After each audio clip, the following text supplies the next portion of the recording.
se preocupen, ¿ya? Ahorita lo vamos a retomar el ejercicio y después de eso ya podemos empezar con los mecanismos de la transferencia de calor, ¿ya? Bueno, jóvenes, entonces aquí tengo lo último que hicimos, ¿no? Esto fue lo último que hicimos. Pudimos terminar de resolver hasta el inciso, solo el inciso A y el inciso B lo dejamos a medias. Pero para que no quede incompleto estos jóvenes, lo vamos a hacer de nuevo, ¿ya? Lo vamos a hacer de nuevo.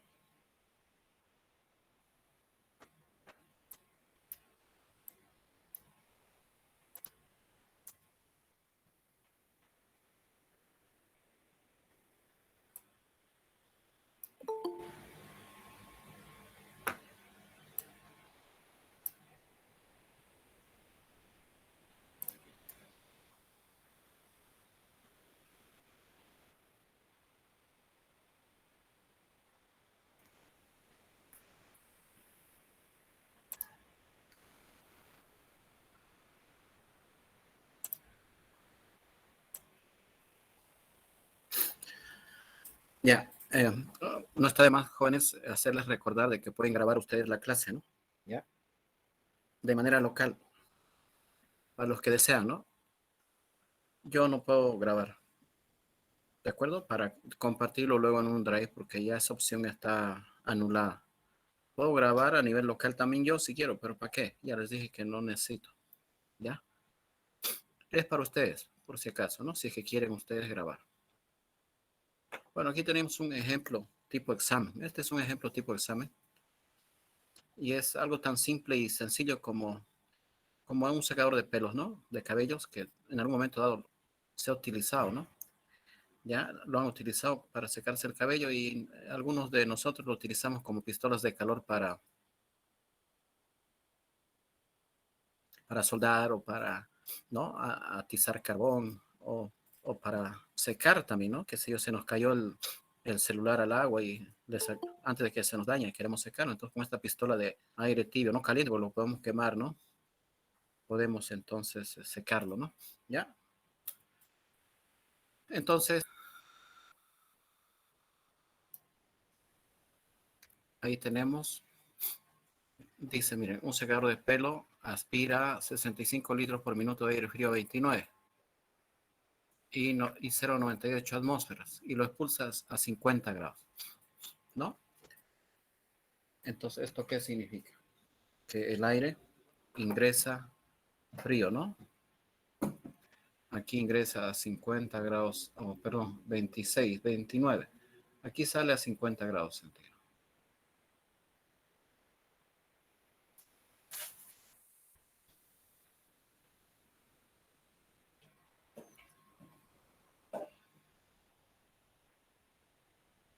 Y entra a 26, ¿no? O 29 en este caso.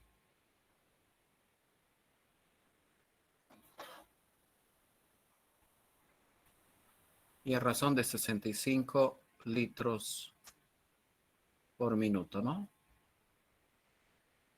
¿Ya? Y lo expulsa a 50 grados centígrados.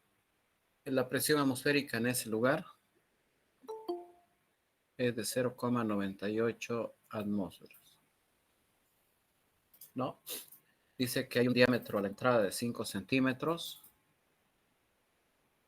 El diámetro entonces aquí es de 5 centímetros. Y aquí el diámetro a la salida, ¿no? Es de más pequeñito, ¿no? El diámetro de la salida es de 2 centímetros.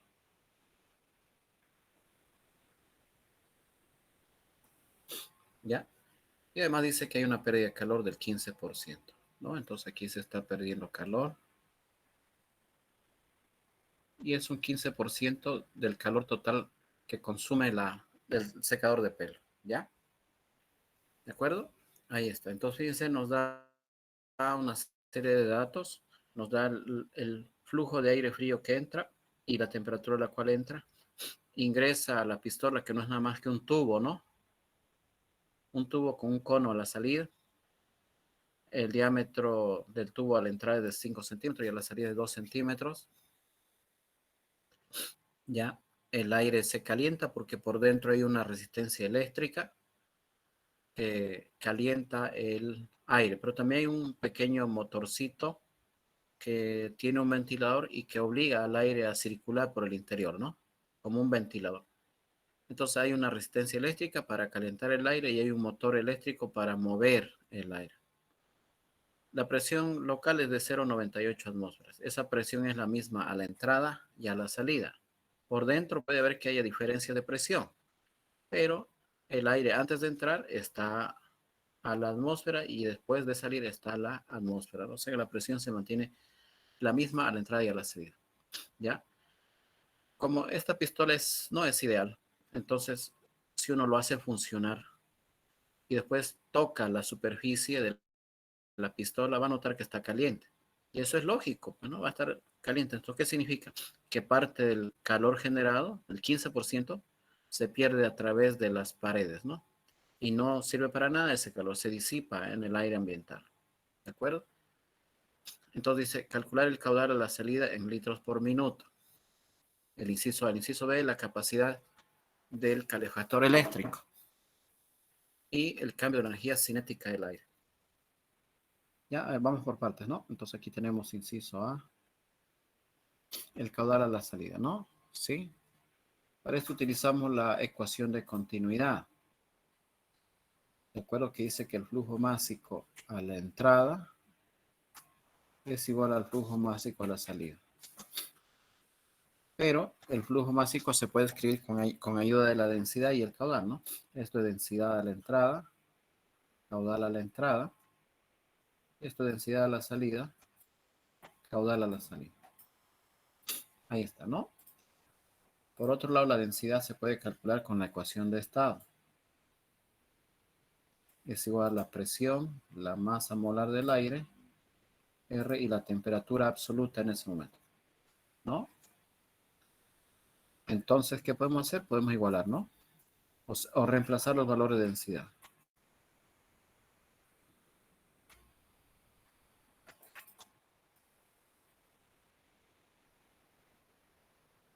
La densidad de la entrada, entonces va a ser igual a la presión a la entrada, la masa molar del aire, R la temperatura de la entrada, por el caudal de entrada, ¿no?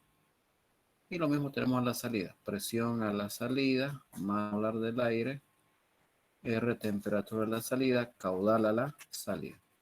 Listo. Ahora aquí hay que tomar en cuenta que la R y la masa molar son las mismas, son constantes, ¿no? Pero también resulta que la presión es la misma. La presión del aire a la entrada es igual a la presión del aire a la salida. Entonces, la masa molar se cancela, la constante universal se cancela, la presión del aire a la entrada es la misma presión del aire a la salida. ¿No? Entonces, podemos despejar el caudal a la salida.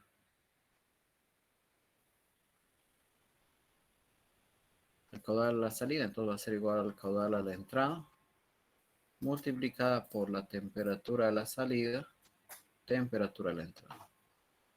Ahí está, ¿no? ¿De acuerdo? Pero hay que convertirlas a Kelvin. No hay que olvidarse de eso. Las temperaturas, ¿no? ¿Por qué a Kelvin? Porque hemos utilizado esta expresión y las temperaturas tienen que ser absolutas.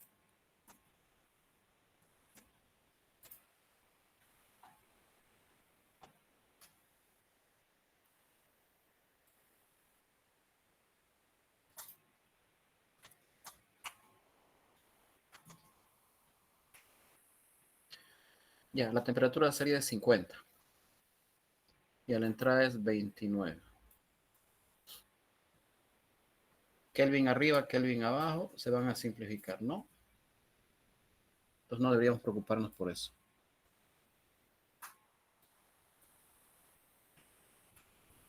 ¿Y en qué me va a dar el resultado? Me va a dar definitivamente en litros por minuto.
Ahí está, bueno, 69,52, ¿ya?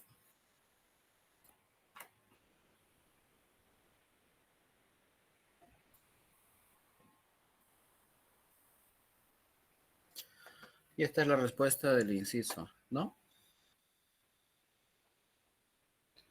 A este mismo resultado llegamos la última vez. Y lo tengo aquí justamente, ¿no? Ahí está, ¿no? Lo tengo igual acá. Ahí está. Yo lo hice ahora más abreviado, ¿no? 69,52. Lo mismo. Mire, más abreviado, ¿no? Más directa la cosa. ¿De acuerdo? Ahí está. Esa sería la respuesta al inciso A. Vamos con el inciso B. Dice la capacidad en vatios del calefactor eléctrico, ¿no? Entonces, por dentro hay una resistencia eléctrica, un calefactor eléctrico que consume energía eléctrica. Y toda esa energía eléctrica se convierte en calor, ¿no? Del 100% del calor que se genera, el 15% se pierde, ¿no? Entonces, aquí, ¿qué tenemos? Se trata de un sistema abierto, ¿no? Un sistema abierto en donde tenemos nosotros nuestro volumen de control. Este es nuestro volumen de control. Todo el tubo cónico del que está formado nuestro secador de pelos, ¿no? Ahí está. Este es el volumen de control. Entonces tenemos que aplicarle un balance de energía al volumen de control.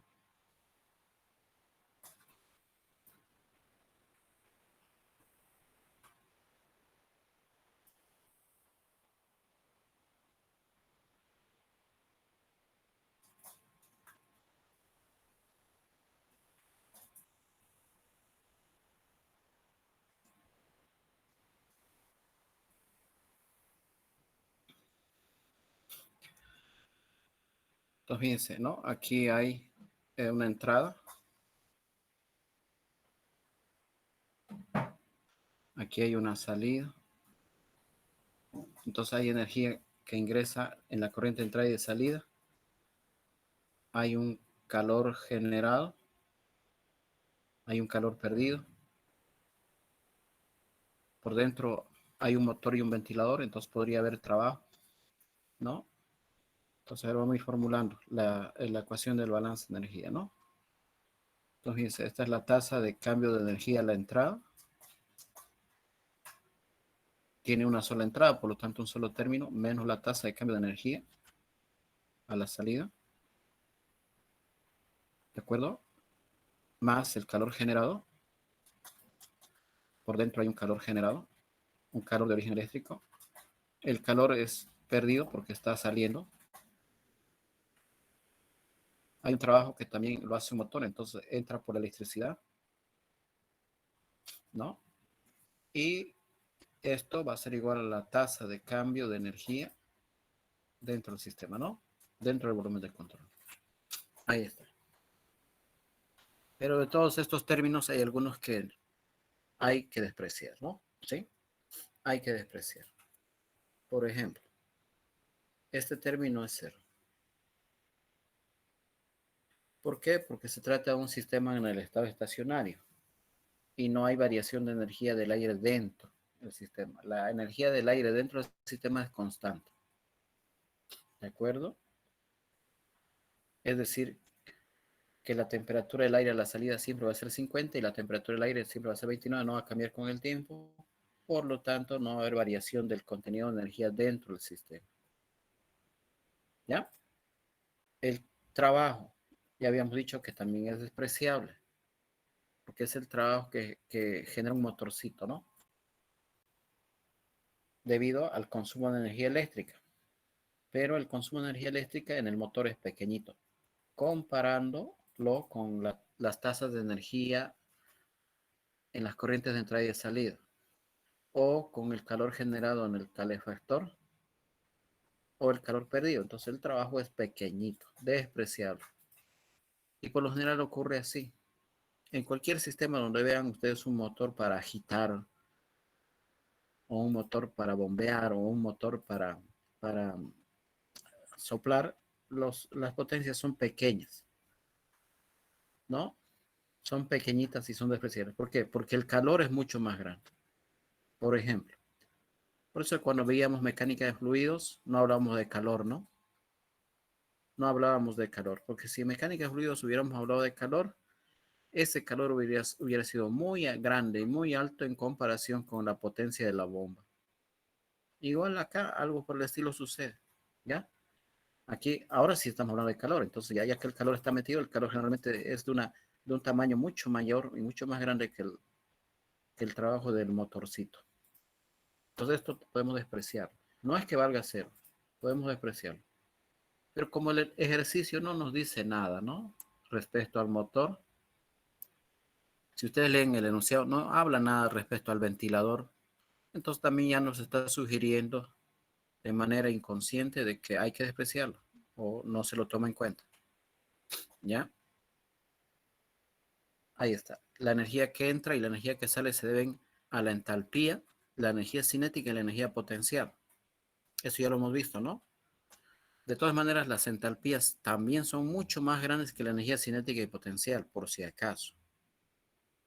¿Por qué? Porque la energía cinética y la potencial son formas de energía mecánica, lo mismo que el trabajo.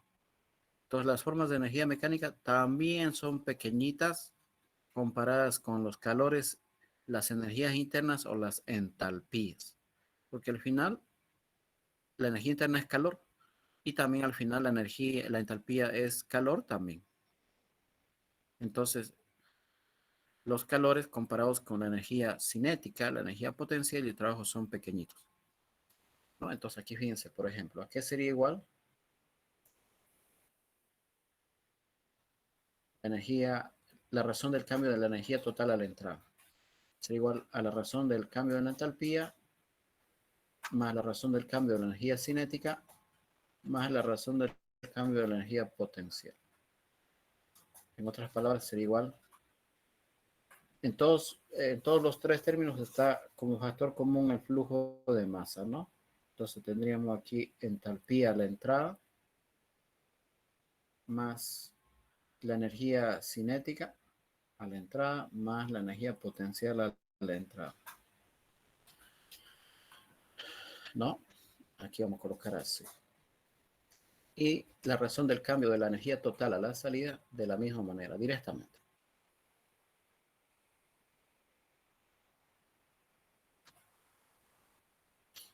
Ahí está, ¿no? ¿Sí o no, Juan? Ahora aquí no hay que olvidarse que la entalpía es igual a Cp por la temperatura menos la temperatura de referencia, en cualquier caso, ¿no? Ya sea la entrada o ya sea la salida. Entonces, a ver, ¿cómo sería? Vamos a colocarlo aquí al lado, ¿ya? En esta otra hoja.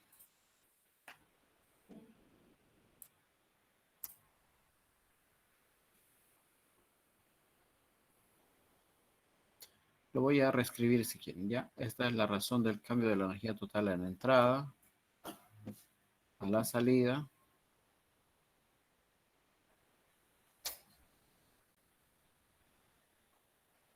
Así me quedaría resumiendo, ¿sí o no? Esta expresión, ¿no?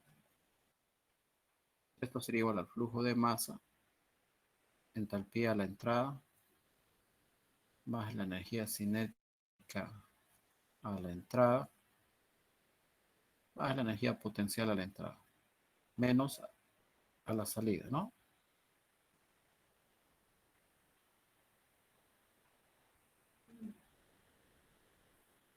Más el calor. Pero el calor perdido, no se vayan a olvidar, es el 15%, ¿no? Del calor total. ¿Ya? Eso es lo que dice el enunciado, ¿no? 15. Además, existe una pérdida de energía del 15%. Entonces, de toda la energía que entra a la pistola en el cable, ¿no? Casi el 100% se va al calefactor eléctrico.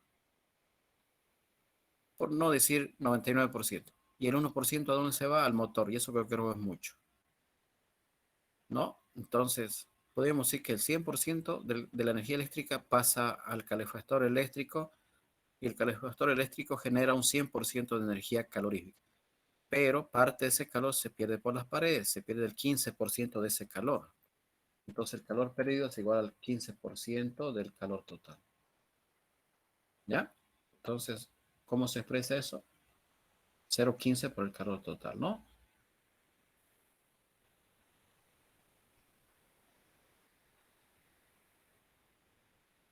Ahí está. ¿Está bien? La energía potencial a la entrada es la misma que a la salida. ¿Por qué? Porque si yo tengo aquí la pistola, el tubo,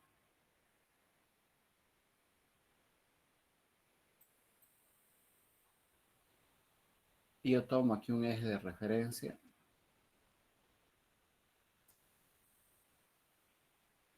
el punto a la entrada y el punto a la salida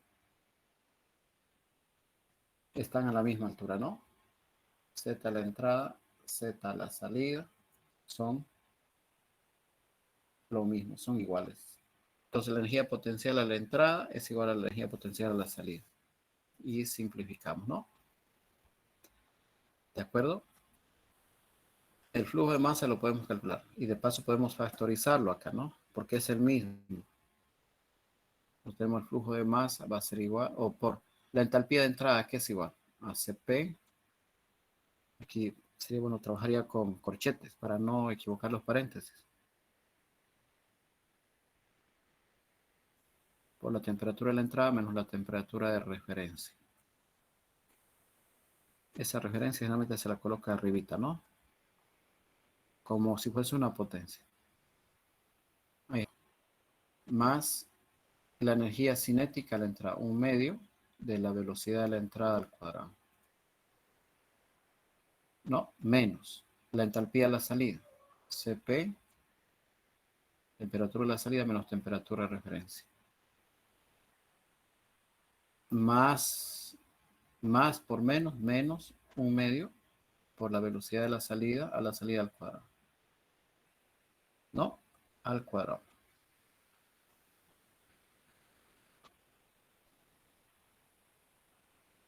Y aquí voy a tener, fíjense, 1 menos 0,15, 0,85. Pasa al otro lado como menos 0,85 Q. Y de aquí yo puedo calcular, ¿no? El calor total. Entonces, miren, si seguimos desarrollando aquí, esto con esto se van a cancelar.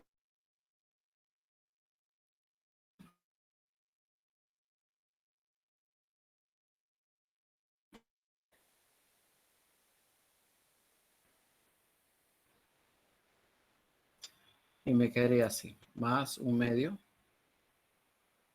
de la velocidad de entrada al cuadrado menos la velocidad de salida al cuadrado.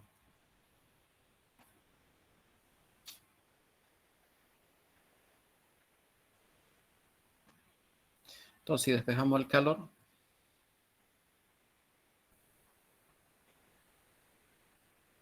vamos a tener aquí el flujo másico,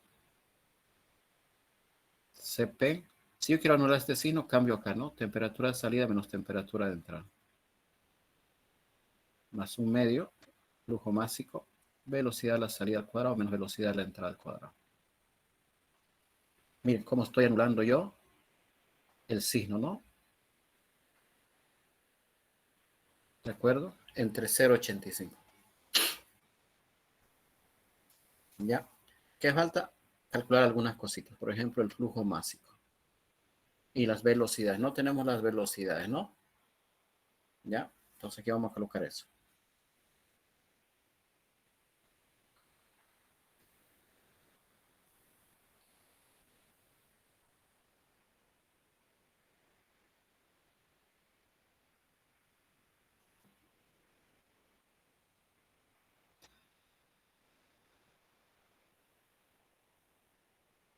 Ahí está, por la ecuación de continuidad. Esta misma ecuación la tenemos aquí, ¿sí o no? Salió de acá, ¿no? Fíjense. Ese es el flujo de masa. De ahí salió. Ya sea medio a la entrada o a la salida, siempre y cuando tengamos todo, ¿no? Entonces esto es igual a la presión a la entrada, masa molar, R, temperatura absoluta a la entrada por caudal a la entrada. Entonces sí vamos a calcular el flujo de masa. En atmósfera 0,98, está bien la presión. La masa molar del aire, 2896, nunca se deben olvidar, es una constante universal. 0,082, 0,6 digamos, pero por la temperatura de entrada 29, ¿no? En Kelvin. Nunca olvidarse que tiene que ser en Kelvin.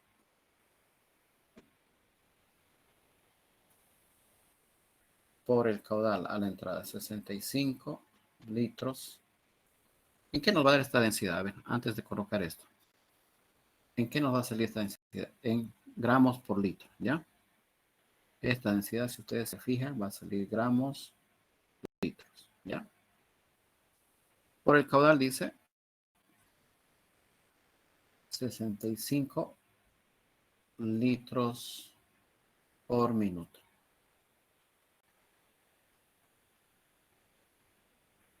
Ahí está. Litro arriba, litro abajo, se cancela y me va a salir gramos por segundo. Entonces, este va a ser el valor del flujo másico, en gramos por segundo. Después lo podemos llevar a kilos, ¿no? Porque hay que trabajar en el sistema internacional.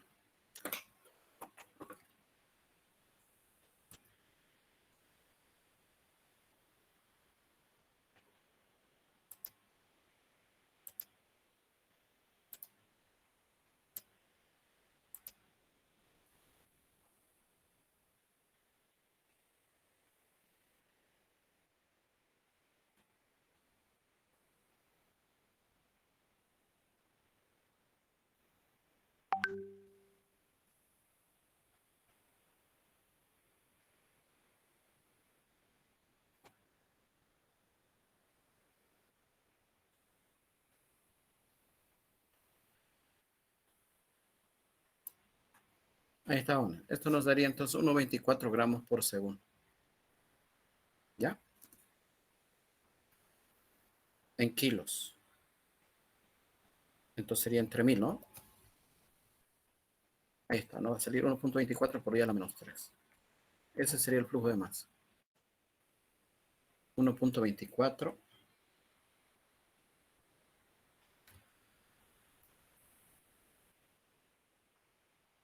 10 a la menos 3.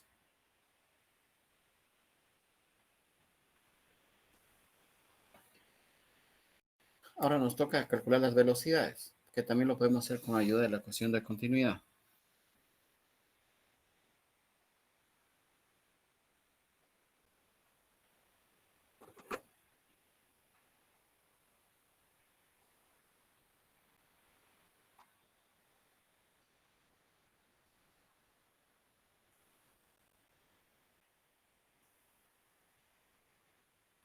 Y el área sería pi cuartos por diámetro al cuadrado, ¿no? ¿Sí? El diámetro es 5 centímetros. Pero aquí las unidades no son coherentes, ¿sí? Los litros y los metros, ¿no? Hay que llevar a metro cúbico y a segundo. Ahí está. Entonces, mira, aquí tenemos que 1 minuto equivale a 60 segundos. Y que 1 metro cúbico tiene 1000 litros. Entonces los litros se cancelan.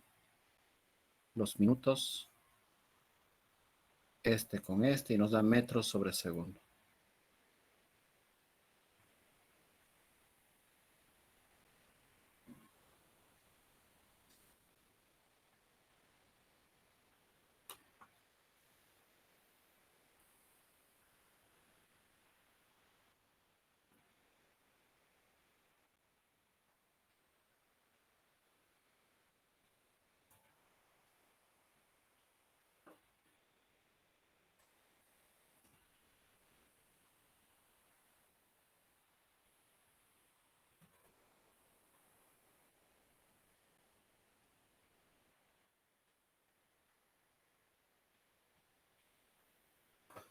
Aquí está, esta sería la velocidad, 0,552 metros sobre segundo, ¿ya? 0,552 metros sobre segundo. ¿Ya? Ahí está. Lo mismo podemos hacer para la velocidad de la salida, ¿no? caudal a la salida. El caudal a la salida ya lo tenemos, es 69,52.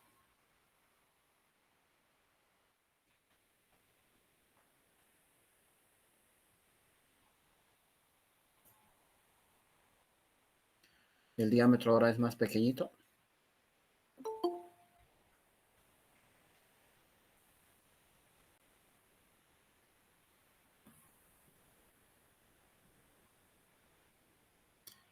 ¿No? Entonces aquí ya tenemos que reemplazar los datos. 69,52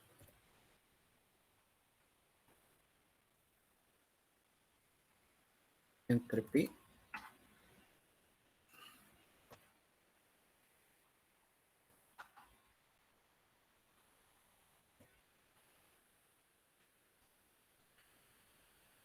coma 68,8, digamos, ¿ya? Entonces la velocidad sube a 3,688 metros sobre segundo. Y estos valores son coherentes, ¿no? ¿Ya? Entonces el aire sale soplando con cierta velocidad. ¿Qué falta? Nada más que reemplazar aquí. Ahí tenemos que reemplazar para calcular todo. El calor específico del aire, ¿no? Eso ya lo hemos averiguado, es 1007, ¿no? Julios, kilogramos, grados centígrados, ¿no? Creo que habíamos utilizado un programa, este Easy, ¿no? Con Easy lo hicimos y salía 1007. No varía mucho, ¿no? Ya. Bueno, esto era, nos faltaba espacio, ¿no?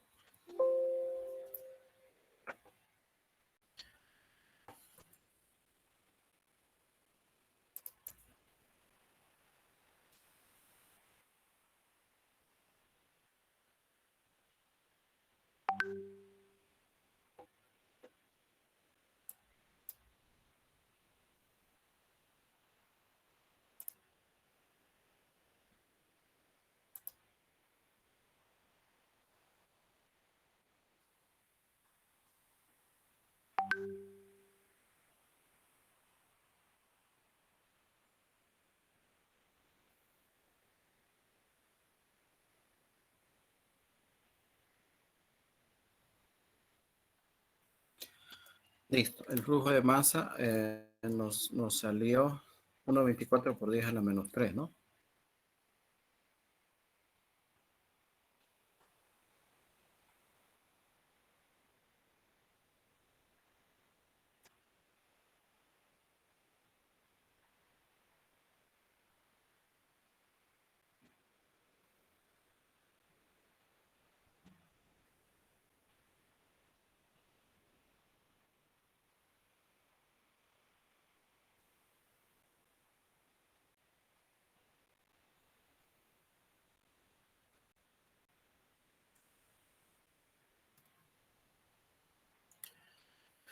Ahí estoy volviendo a factorizar la masa, ¿no?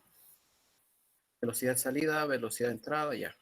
Hay que revisar también la coherencia de las unidades, por si acaso, ¿no? Todo tiene que darme lo mismo, ¿ya? Eso de las temperaturas y la velocidad al cuadrado, medio raro, así que hay que verificar que las unidades salen lo mismo, ¿no? ¿Ya? Pero de todas maneras yo lo voy a calcular. Ahorita hacemos el análisis de las unidades.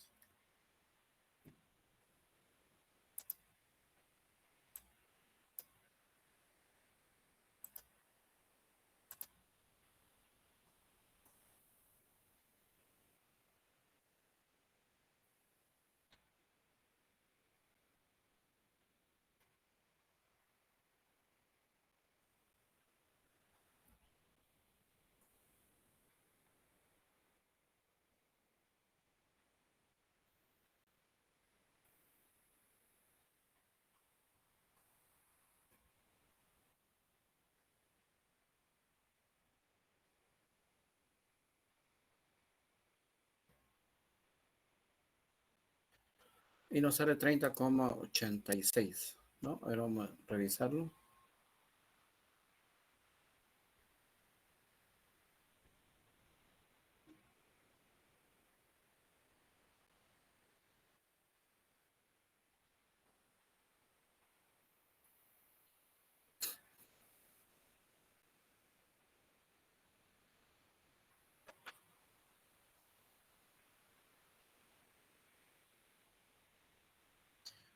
Esto tiene que salirnos vatios, ¿sí? Pero ¿será que realmente están bien? ¿Están bien las unidades? A ver, veamos aquí, ¿no? Las unidades del flujo de masa es kilos por segundo. Las unidades del calor específico es julios, kilogramos, Kelvin. Y la diferencia de temperatura da lo mismo en Kelvin que en grados centígrados, ¿no? Esto se cancela y nos da vatios. Por el lado de la temperatura está bien. Por este otro lado ahora, kilogramos sobre segundo por las velocidades. Me va a dar metro cuadrado, segundo cuadrado. ¿No? ¿Sí o no? Las velocidades. Kilogramos por metro sobre segundo al cuadrado es Newton. Newton por metro es Julio. Y esto es vatio. Entonces todo está bien. ¿Sí? Todo está correcto.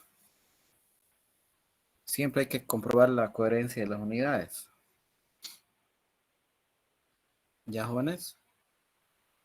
Siempre. Entonces no tenemos por qué preocuparnos. Todo está bien.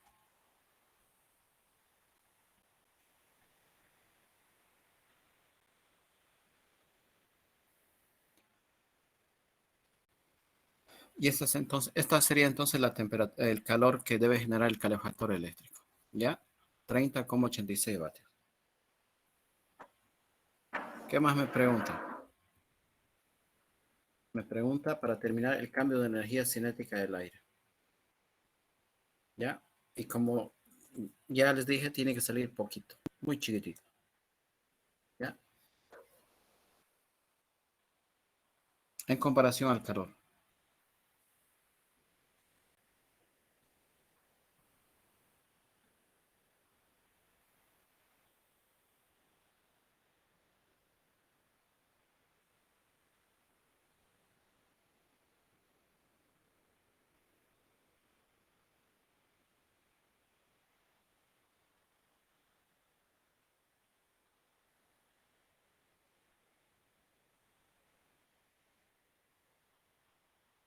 Ahí está, ¿no? Así de sencillo. ¿No? Esto es igual a la energía cinética a la salida menos la energía cinética a la entrada, ¿no? ¿Ya? Salida menos entrada. De ahí salió. No me lo estoy inventando, ¿no?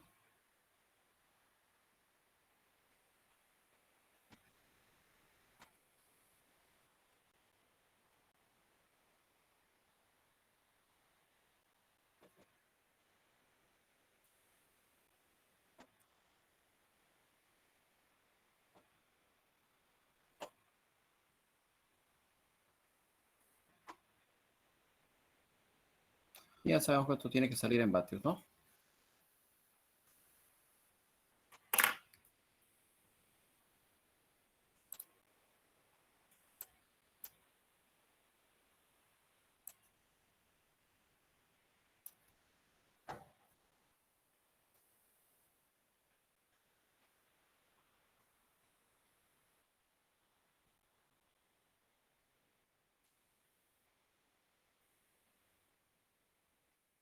Miren, miren lo absurdamente pequeñito que sale, ¿no?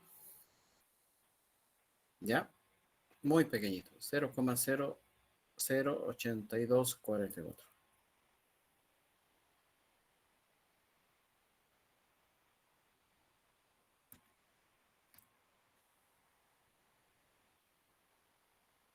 Y esta cantidad comparada con el calor es muy pequeña. Y si hubiese un trabajo ahí, el trabajo del motorcito también sería muy pequeñito. Muy pequeñito. Ahí está, 0,00824 comparado con 30,86 es muy pequeño ese cambio de energía cinética. Entonces, también a lo mejor pudimos haber despreciado el cambio de la energía cinética, pero ese no era el espíritu de este ejercicio. El espíritu de este ejercicio es que ustedes dominen estos conceptos, sepan hablar de cambios de energía cinética, cambios de energía potencial, cambios de entalpía, cambios de energía interna, calor, trabajo y las relaciones que hay entre estas formas de energía. ¿Ya? Entonces esta sería la respuesta al inciso C. ¿Ya? Ahí está. ¿Alguna duda, alguna pregunta hasta aquí? Ahí nos habíamos la última vez, ¿no? Teníamos que terminarlo. Y no sé si lo hicieron y les dio los mismos resultados. Les encargué que ustedes lo hagan en su casa, ¿no?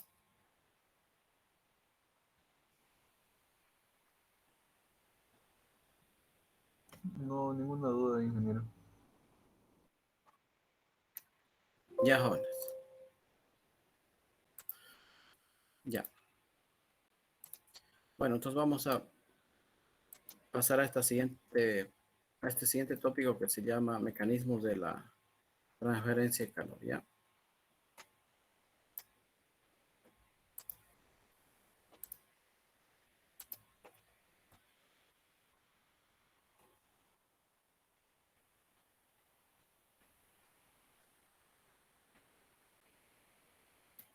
Bueno, jóvenes, hasta el momento hemos definido qué es calor, ¿no? Las diferentes formas de expresar el calor bajo una razón, una densidad de flujo, un calor superficial, un calor volumétrico.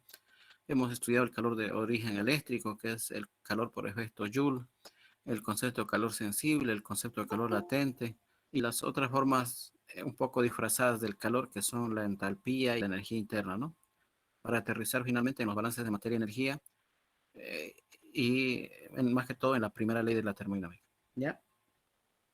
Entonces, esas herramientas son necesarias que conozcamos para poder entender lo que viene, que en este caso ya se trata de los mecanismos de la transferencia de calor.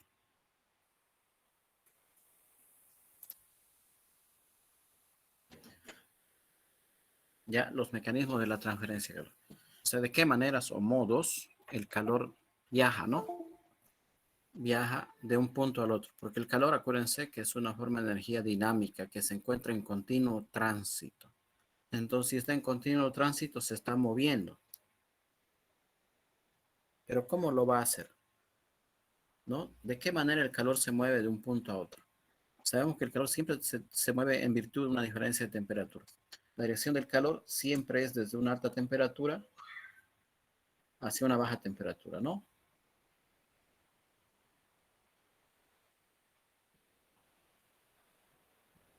Esa es la dirección del calor, ¿no? Siempre. Al revés eso es imposible, ¿no? Al revés es imposible. A no ser que de por medio haya una máquina térmica, ¿no? Una bomba de calor, ¿de acuerdo? Pero que para poder hacer esto, que al final el calor viaje al revés de una temperatura baja a una alta, tiene que invertir es una cantidad de energía mucho más alta de la que se lograría por el proceso normal o común. Ya, se trata obviamente de un fenómeno físico, que el calor viaja de una alta a una baja, pero al ser un fenómeno físico, en este caso el proceso es irreversible, o sea, no podemos volcarlo, es decir, no podemos poner la película al revés, de tal manera que el calor salga desde un entorno frío y se vaya a un entorno caliente. Sería tanto como esperar que si yo tengo mi café caliente y lo pongo aquí en mi escritorio, vuelvo a la media hora y aparezca frío. Vuelvo de aquí a una hora y aparezca con escarcha. Vuelvo de aquí a 2 horas y aparezca helado de manera espontánea. Eso es imposible, ¿no? ¿Ya? Entonces, la fuerza impulsora sabemos que es diferencia de temperaturas. Tiene que haber una diferencia de temperaturas. Si la diferencia de temperatura fuese cero, entonces no existe manifestación calorífica y estamos poniendo el tiempo porque no hay calor cuando la diferencia de temperatura es cero. ¿Ya? Entonces, para que el calor pueda viajar y estar en tránsito, tiene que hacerlo de alguna manera, ¿no? ¿Sí? ¿De acuerdo? No sé si es volando o caminando o nadando o subiéndose a un bus o una bicicleta. No, no es así, ¿no? Hay tres mecanismos, jóvenes, ¿sí? Pero estos tres mecanismos dependen del medio en donde el calor se transfiera, ¿ya? O sea, del medio material, a eso me estoy refiriendo. Los materiales transmiten calor, ¿ya? Con la radiación ocurre algo interesante. Tenemos el primer mecanismo que es la conducción. la conducción. Y la conducción, jóvenes, es el mecanismo de calor o de la transferencia de calor que ocurre a través de los materiales sólidos.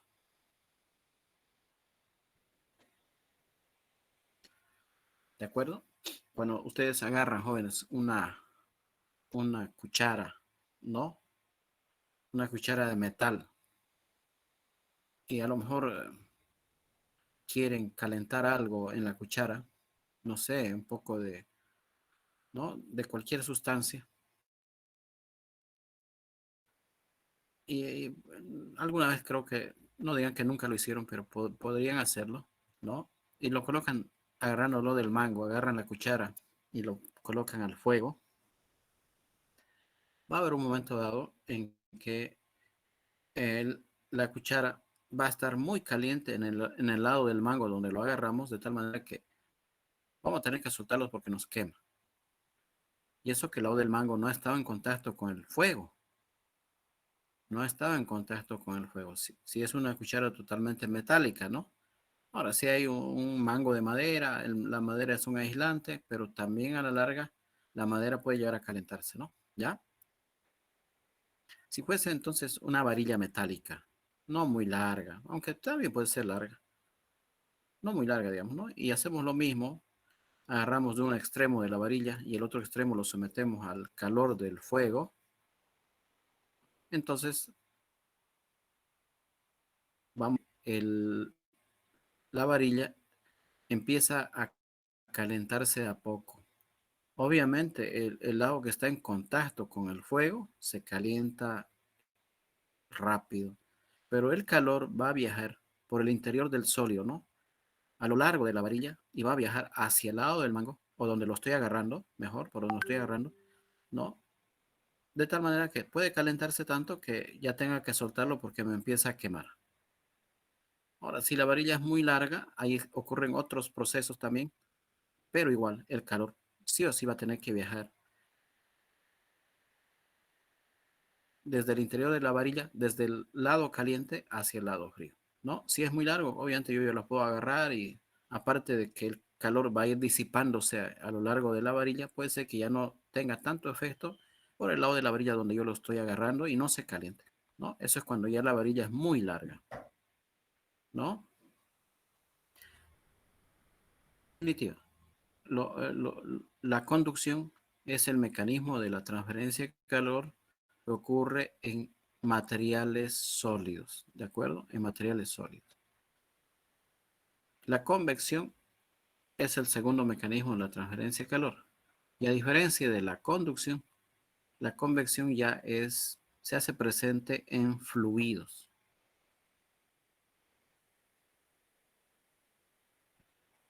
¿no? Cuando hablamos de fluidos nos referimos a gases o líquidos, ¿no?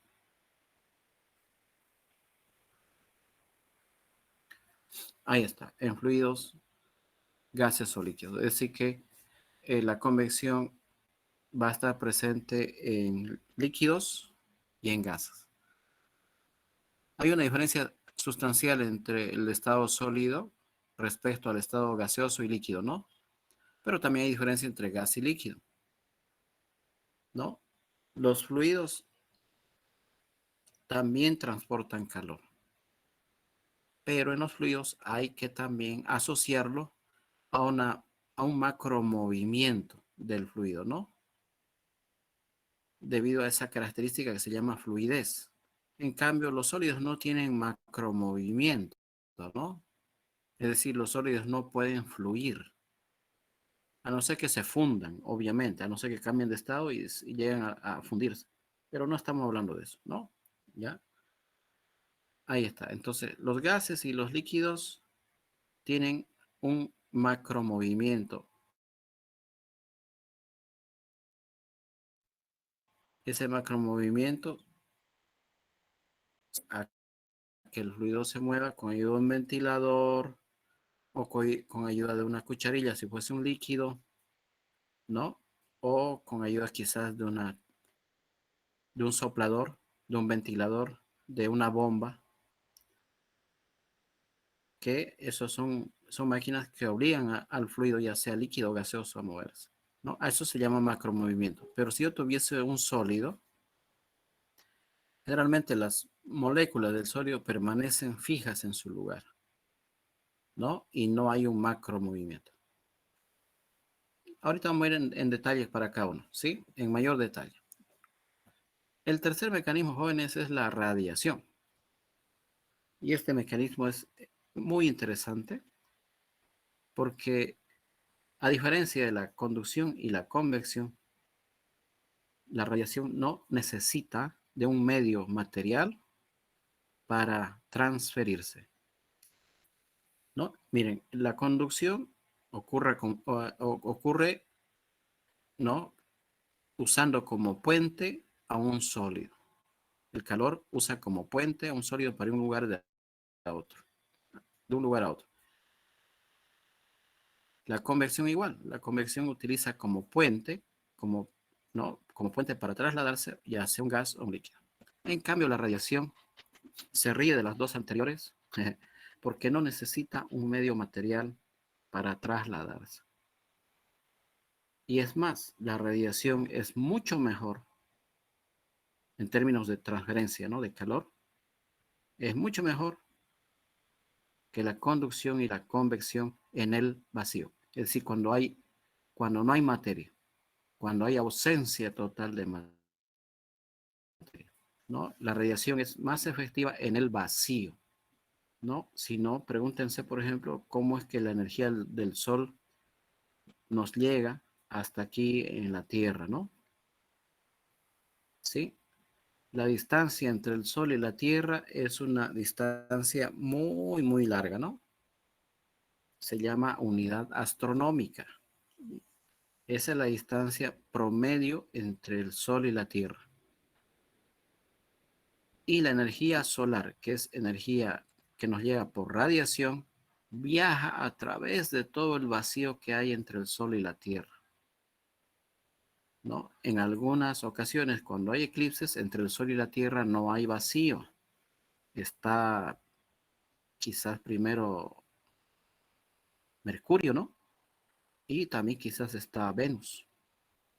Entonces, si se pueden alinear los planetas, entonces no se eclipsarían estos dos y la radiación, parte de la radiación la aprovecharían ellos.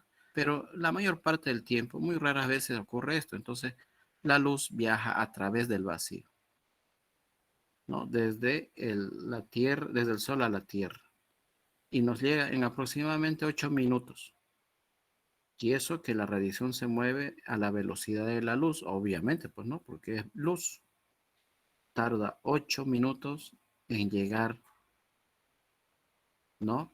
La luz de nuestro Sol al planeta Tierra. Y si ustedes utilizan gafas especiales, ahumadas, ¿no? Reflectivas, y pueden mirar el Sol, entonces lo que ustedes están viendo es una versión del Sol de realmente está sucediendo el Sol. En esos 8 minutos pudo haber pasado muchas cosas. Entonces la luz del Sol que se puede apreciar tiene una antigüedad de 8 minutos.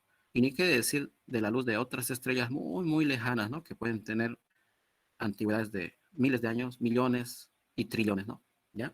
Ahí está. Entonces, la radiación, jóvenes, ocurre en el vacío. La radiación es rápida, se mueve a la velocidad de la luz. Y la radiación puede también ocurrir en gases, pero no porque los gases le ayuden a la radiación, sino porque los gases, sí, las partículas, las moléculas en los gases están muy separadas y entre ellas hay vacíos muy grandes. Entonces la radiación puede pasar, claro, se desacelera un poquito porque en su camino puede pillarse con algunas moléculas del gas, ¿no? Pero tenga en cuenta que la separación entre las moléculas de un gas es tan grande de que prácticamente hay vacíos, ¿no? Y esas son sendas libres, vías libres para que la radiación pase. ¿Ya? No ocurre lo mismo en los sólidos. Dentro de los sólidos no existe radiación. Dentro de los líquidos no existe radiación. Dentro de los gases, del gas como el aire, sí existe radiación. Pero la radiación es mucho mejor en el vacío. La radiación penetra algunas micras en los sólidos, ¿no? Algunas milésimas o millonésimas de milímetro en los sólidos. Penetra y se detiene, es decir, no hay radiación en los sólidos. En los líquidos, como el agua, puede perder algunos centímetros, pero igual se detiene. Peor si son líquidos oscuros, no existe radiación. Entonces, pensemos que no vamos a pensar, no, nunca vamos a concebir radiación en sólidos y en líquidos. Va a haber radiación en gases, ¿sí? Y en el vacío. ¿Ya? De acuerdo. La radiación, jóvenes, tiene naturaleza electromagnética. Para eso hay que estudiar electromagnetismo, ¿no? Las ecuaciones de Maxwell, de Planck, pero eso es harina de otro costal y es un tema muy interesante, ¿no? El electromagnetismo, ¿no? Pero ahí lo que sí tenemos que saber es que la radiación tiene naturaleza electromagnética y que ésta se traslada a la velocidad de la luz en el vacío. En gases delgados como el aire, se desacelera un poquito, es decir, se mueve a velocidades ligeramente inferiores al de la luz, pero igual es una velocidad muy alta. ¿Ya? La radiación no existe en sólidos ni en líquidos, vuelvo a insistir. Ya. Veamos, jóvenes, la conducción.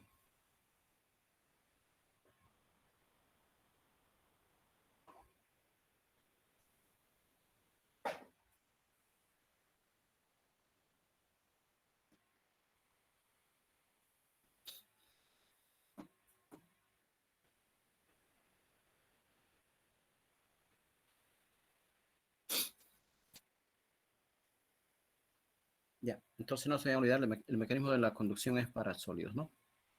Imagínense que tenemos una barra metálica. Los metales son buenos conductores del calor.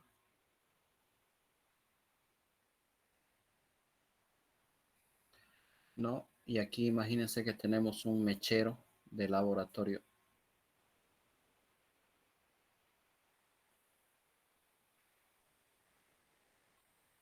Que genera fuego, ¿no? ¿Sí? ¿Ya? Y que un extremo de la barra esta está en contacto con el fuego. ¿Ya?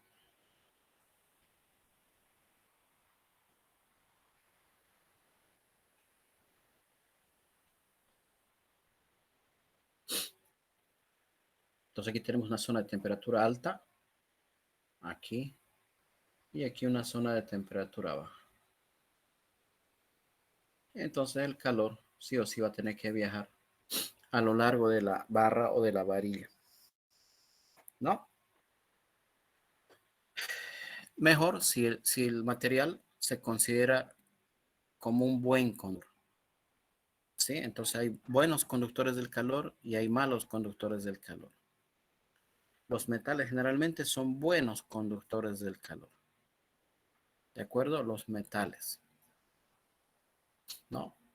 Pero ¿qué ocurre? A ver, a nivel macro, nosotros nos vamos a dar cuenta, ¿no?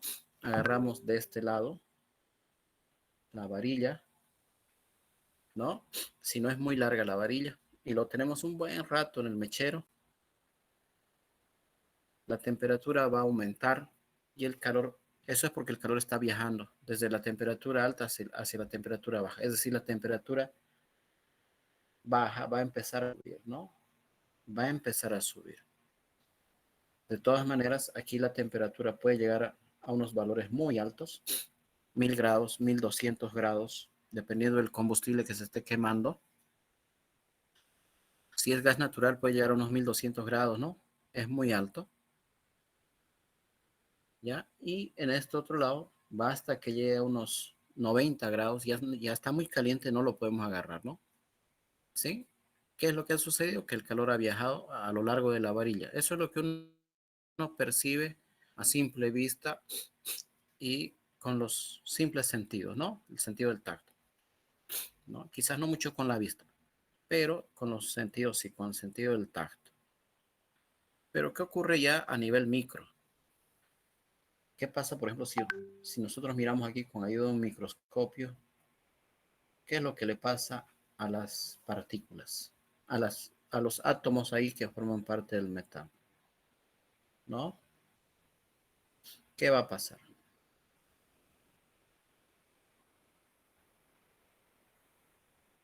Ya, ahora vamos a dibujar aquí, haciendo una ampliación, y vamos a dibujar los átomos del metal. Como es un sólido, tiene a lo mejor una ordenación geométrica, ¿no? Y eso generalmente es correcto, ¿no? ¿Sí? Tiene una ordenación geométrica. Eso no es mentira. ¿Ya? Y aquí tenemos los núcleos, ¿no?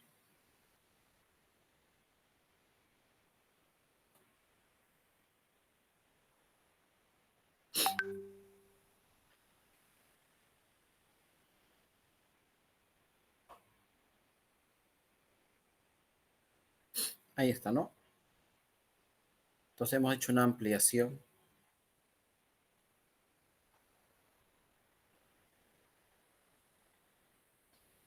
Hacemos una ampliación con un microscopio potente, un microscopio de barrido electrónico podría ser, en donde a lo mejor podríamos llegar a observar las, ¿no? Las sombras de los átomos, ¿sí? O las imágenes borrosas de los átomos del metal, ¿ya? Ahora, sabemos que los metales tienen sus propiedades tienen propiedades muy interesantes los metales, ¿no? ¿Sí? Por ejemplo, tienen mucha maleabilidad, tienen mucha elasticidad, tienen algunos metales tienen cierto grado de dureza, ¿no? ¿Eso a qué se debe? Se debe al tipo de enlace que une a sus átomos, ¿no? Y no solo eso, el tipo de enlace también condiciona si el material es buen conductor del calor y también de la electricidad, ¿ya? El enlace. Los enlaces siempre son elásticos. Entonces, estos átomos se mantienen cohesionados, unidos unos con otros con estos enlaces. Yo lo voy a dibujar por acá. Este átomo está unido con este otro. Y estoy dibujando como una especie de resorte que los une. ¿Por qué? Porque los enlaces son elásticos. O sea, yo puedo estirar los dos átomos y si los suelto se vuelven a unir, ¿no? Entonces, entre átomos existen estos enlaces de todos contra todos, ¿no? ¿Qué tipo de enlace ocurre en los metales? ¿Alguien se acuerda?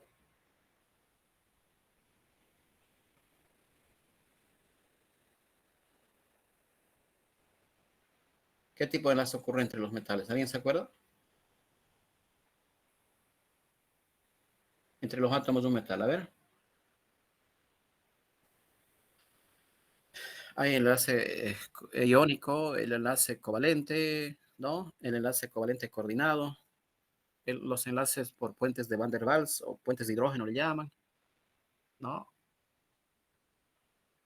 ¿Qué tipo de enlace hay en los metales?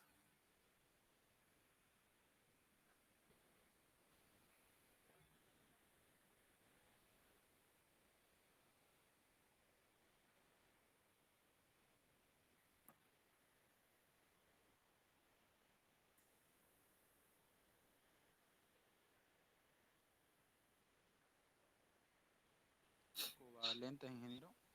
Covalente. ¿Covalente? Está bien que participe, jóvenes, ¿sí? El enlace, jóvenes, que ocurre en los metales, ya se los estoy diciendo sin darme cuenta o sin que nos demos cuenta, ¿no? El enlace que ocurre en los metales es justamente el llamado enlace metálico, ¿ya? O sea que ya viene ahí con el nombre nomás. El enlace metálico.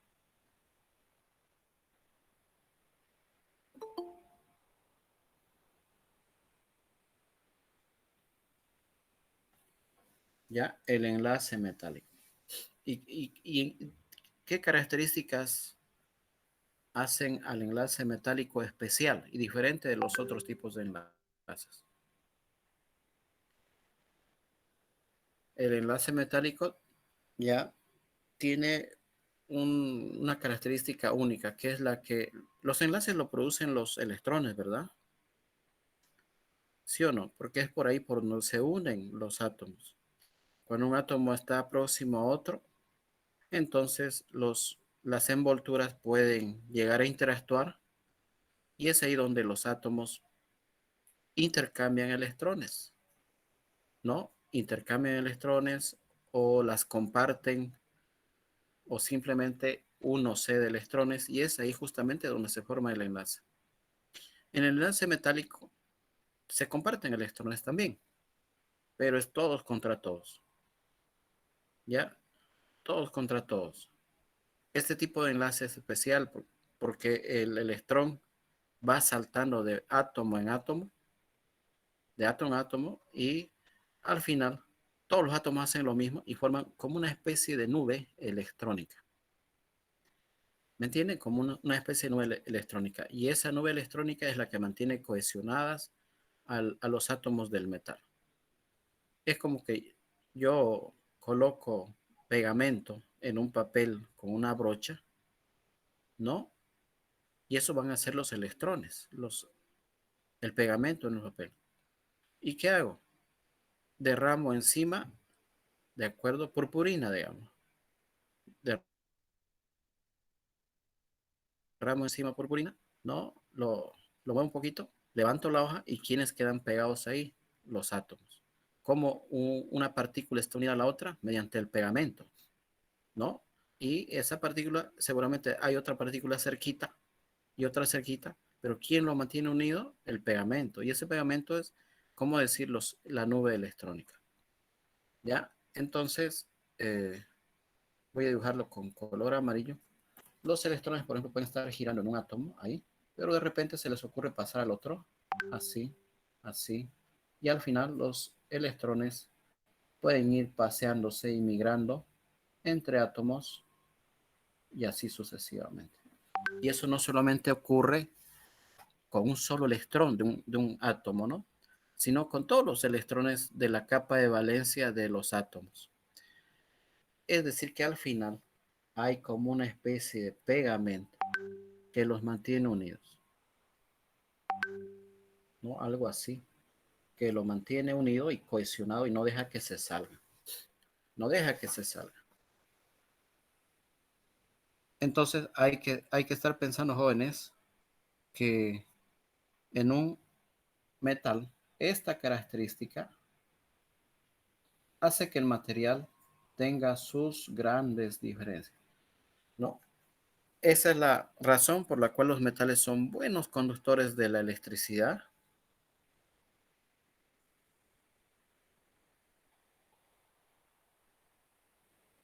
¿no? Miren, estamos hablando de la electricidad, ¿no?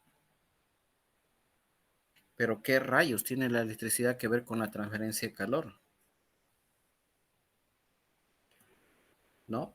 Justamente ese detallito, los electrones libres que van saltando de átomo a átomo y forman una especie de nube electrónica que mantiene cohesionados a los átomos, ¿no? Esta nube electrónica se caracteriza porque hace que estos enlaces sean muy fuertes, pero a la vez también muy elásticos. Por eso es que los metales tienen esas propiedades, ¿no? ¿De acuerdo? Porque los metales son excelentes materiales para fabricar cosas que sean durables, ¿no? ¿De acuerdo? Que aguanten esfuerzos de tensión, de tracción, de compresión, ¿no? Ahí está, esa es la gran explicación y de por qué los metales son tan buenos en esos aspectos, ¿no? Aparte de que son buenos conductores de la electricidad, también son buenos conductores del calor por culpa de los electrones libres y la nube electrónica que une a los átomos, ¿no? Ya ahí está, hemos repasado un poquito de química quizás acá, ¿no? Pero ahora, ¿cómo es que el calor viaja? Para eso, ¿qué tenemos que hacer? Estudiar la teoría cinética.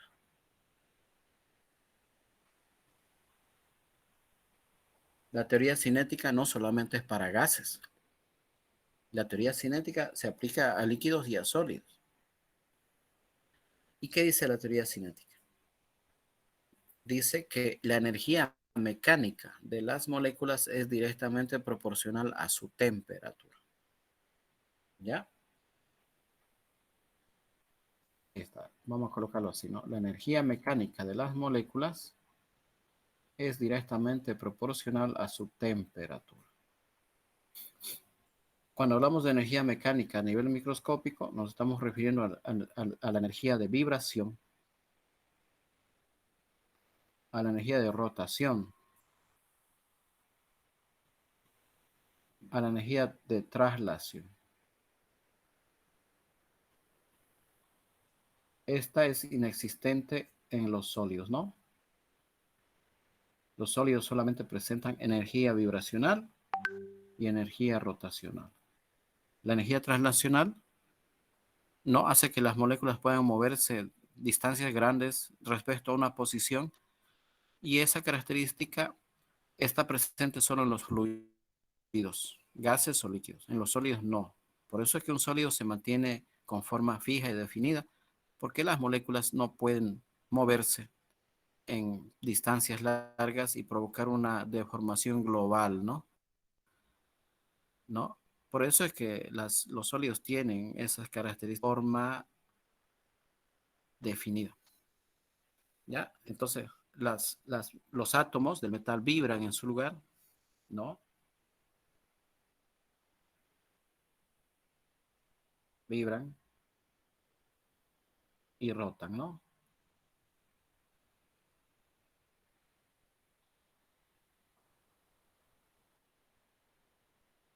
Ahí está, pueden vibrar y pueden rotar.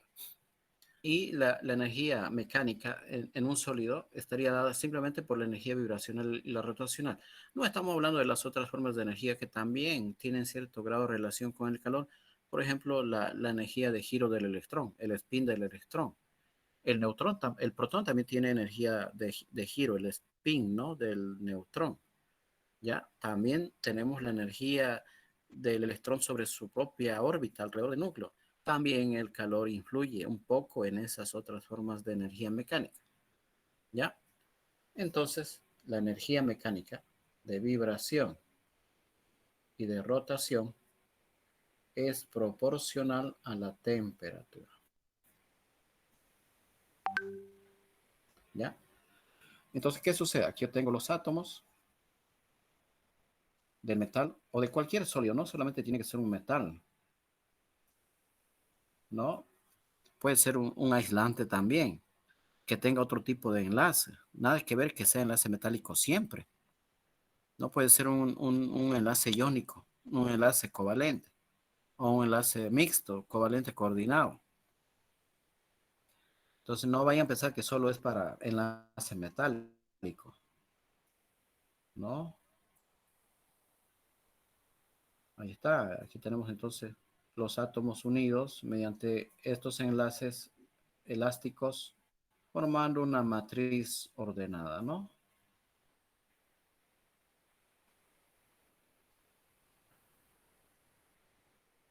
Digamos, ¿no?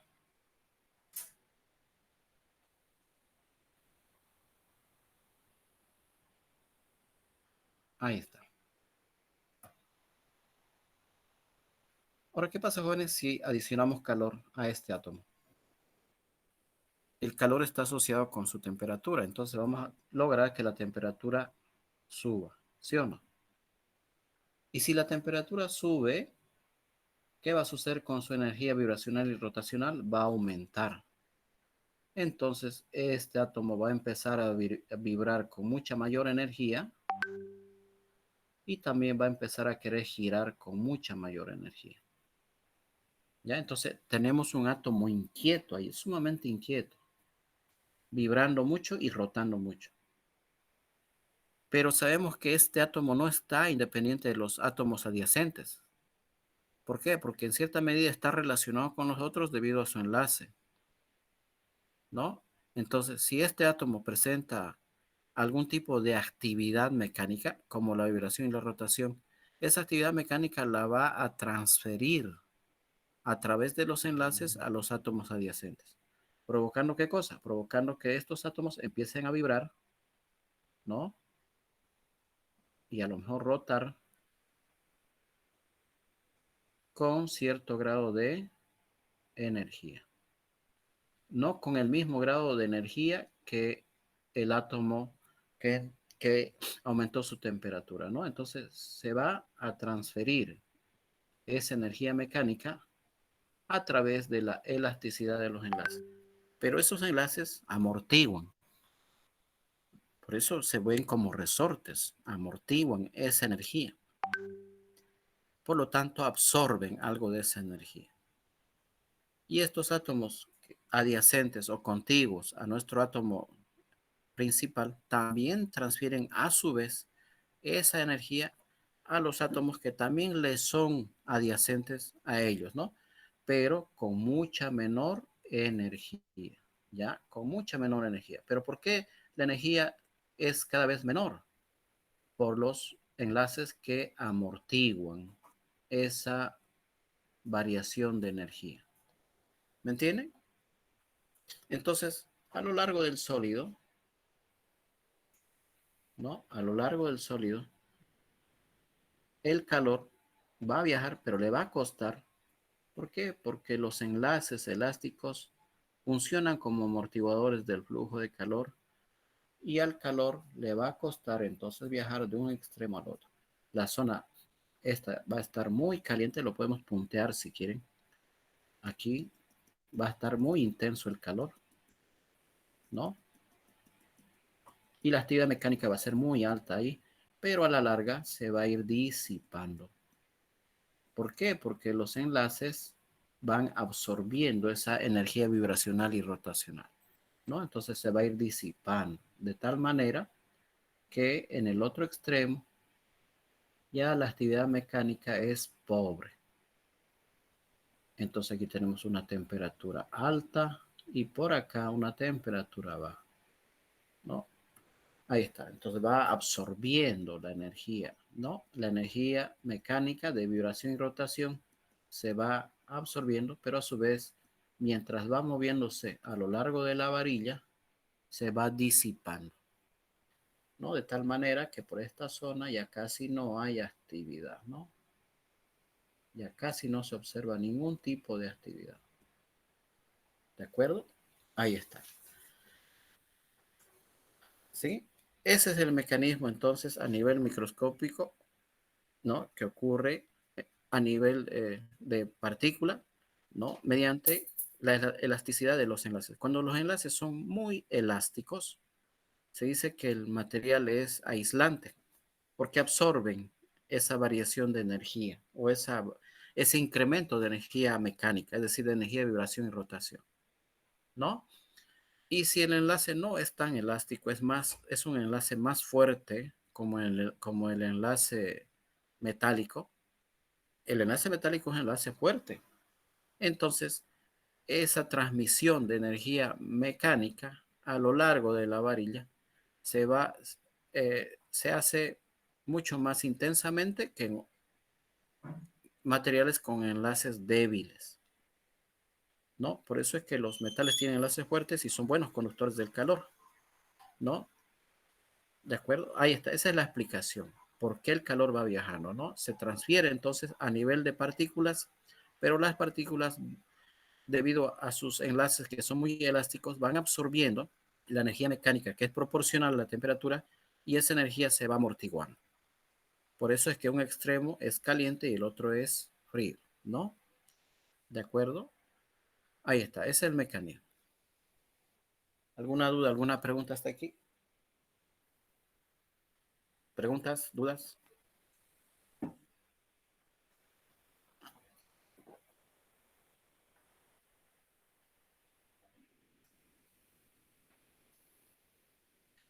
Ya. Ahora, metamos un poco de matemáticas. ¿Ya? Un poco de matemáticas, jóvenes. ¿Cómo yo puedo caracterizar la transferencia de calor en los sólidos mediante la ley de Fourier. Ya, aquí está, mediante la ley de Fourier. ¿Qué me dice? Que la razón de la transferencia de calor es igual o es proporcional a un gradiente de temperaturas, y para convertirlo esto en igualdad se adiciona una constante y un área.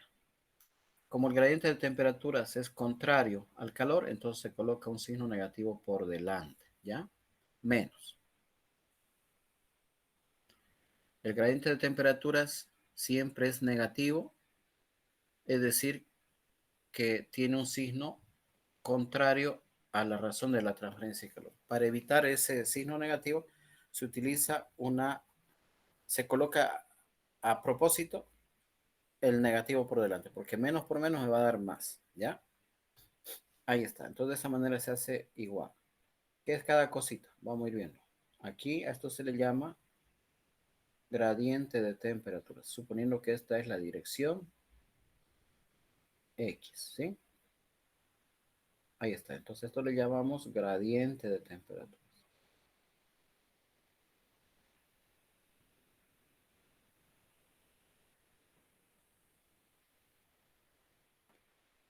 A es el área de transferencia de calor.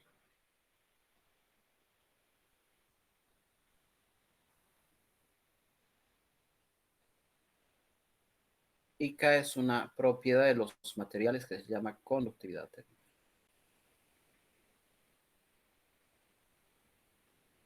¿Ya? ¿Qué unidades tiene? El gradiente de temperaturas, como ya pueden apreciar, es grados centígrados sobre metros. El área, no nos hagamos, es metros cuadrados, ¿no? Y K tiene unidades de energía, metros, grados centígrados. Esas son sus unidades. Eso en el sistema internacional, ¿no? A ver, entonces, miren, las unidades, ¿no? En el sistema internacional,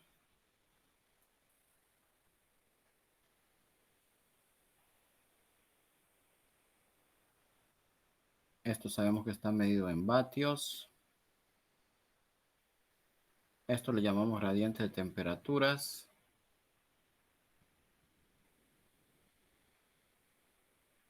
K es la conductividad térmica, que es una propiedad de los materiales.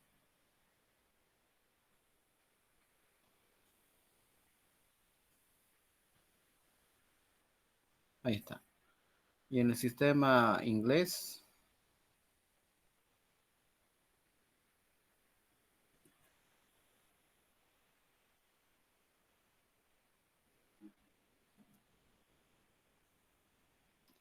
serían la razón de la transferencia de calor en BTU horas. Esto estaría dado en grados Fahrenheit sobre pie. La conductividad térmica sería BTU hora pie grados Fahrenheit, ¿ya? Y el área pie cuadrado.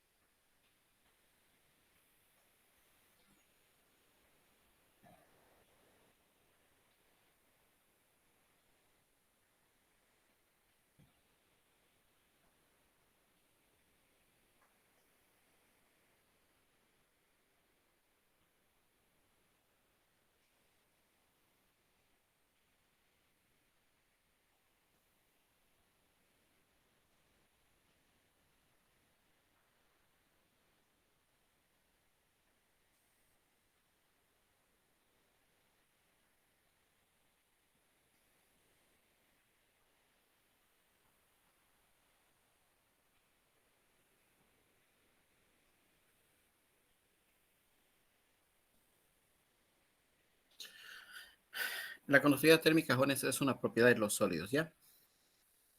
¿De acuerdo? Pero eso no significa que los gases y los líquidos no lo tengan. Entonces, podemos hallar datos, ¿no?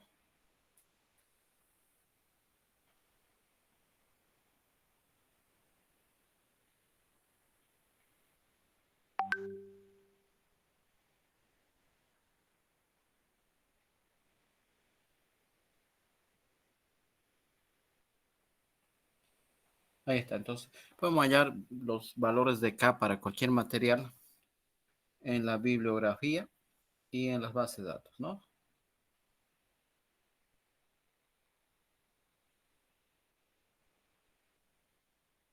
¿Estamos?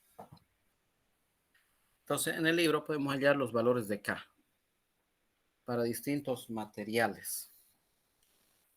¿De acuerdo? Ahora, en función al valor de K, es que nosotros quizás podríamos clasificar a los materiales conductores del calor y a los materiales que son aislantes. Por regla general, los metales son buenos conductores del calor. ¿Ya?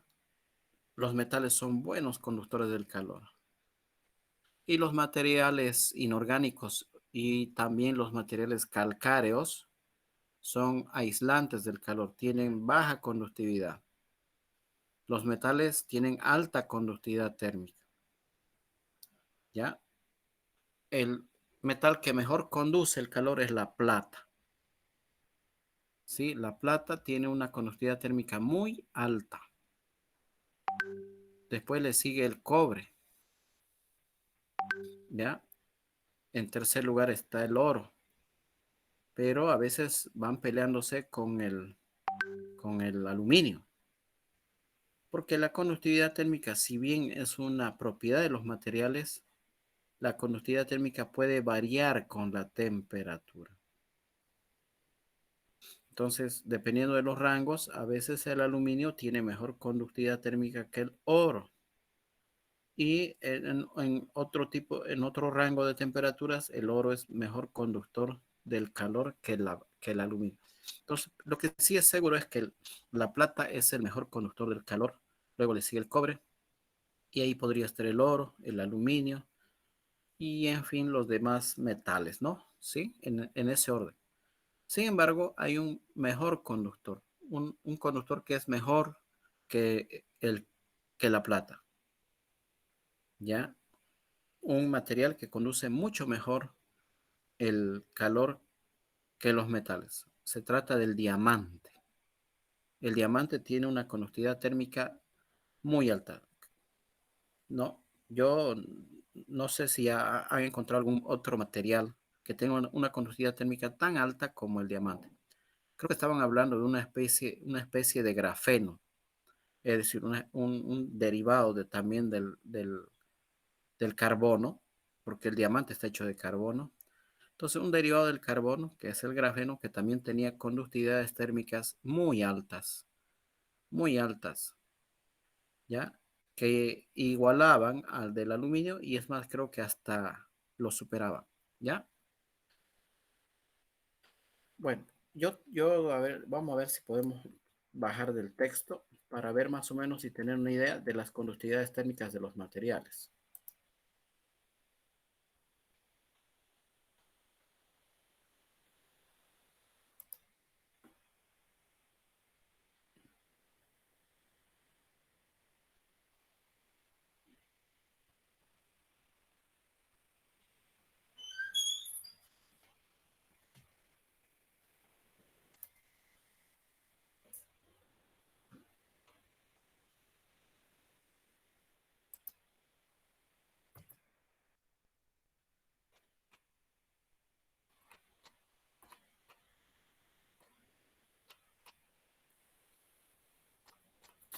Ya, Jonas.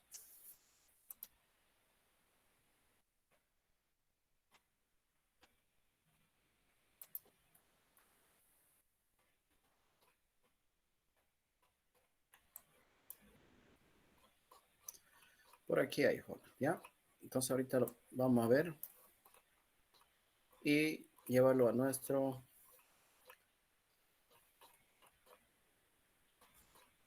pizarra para que tengamos una idea, ¿no?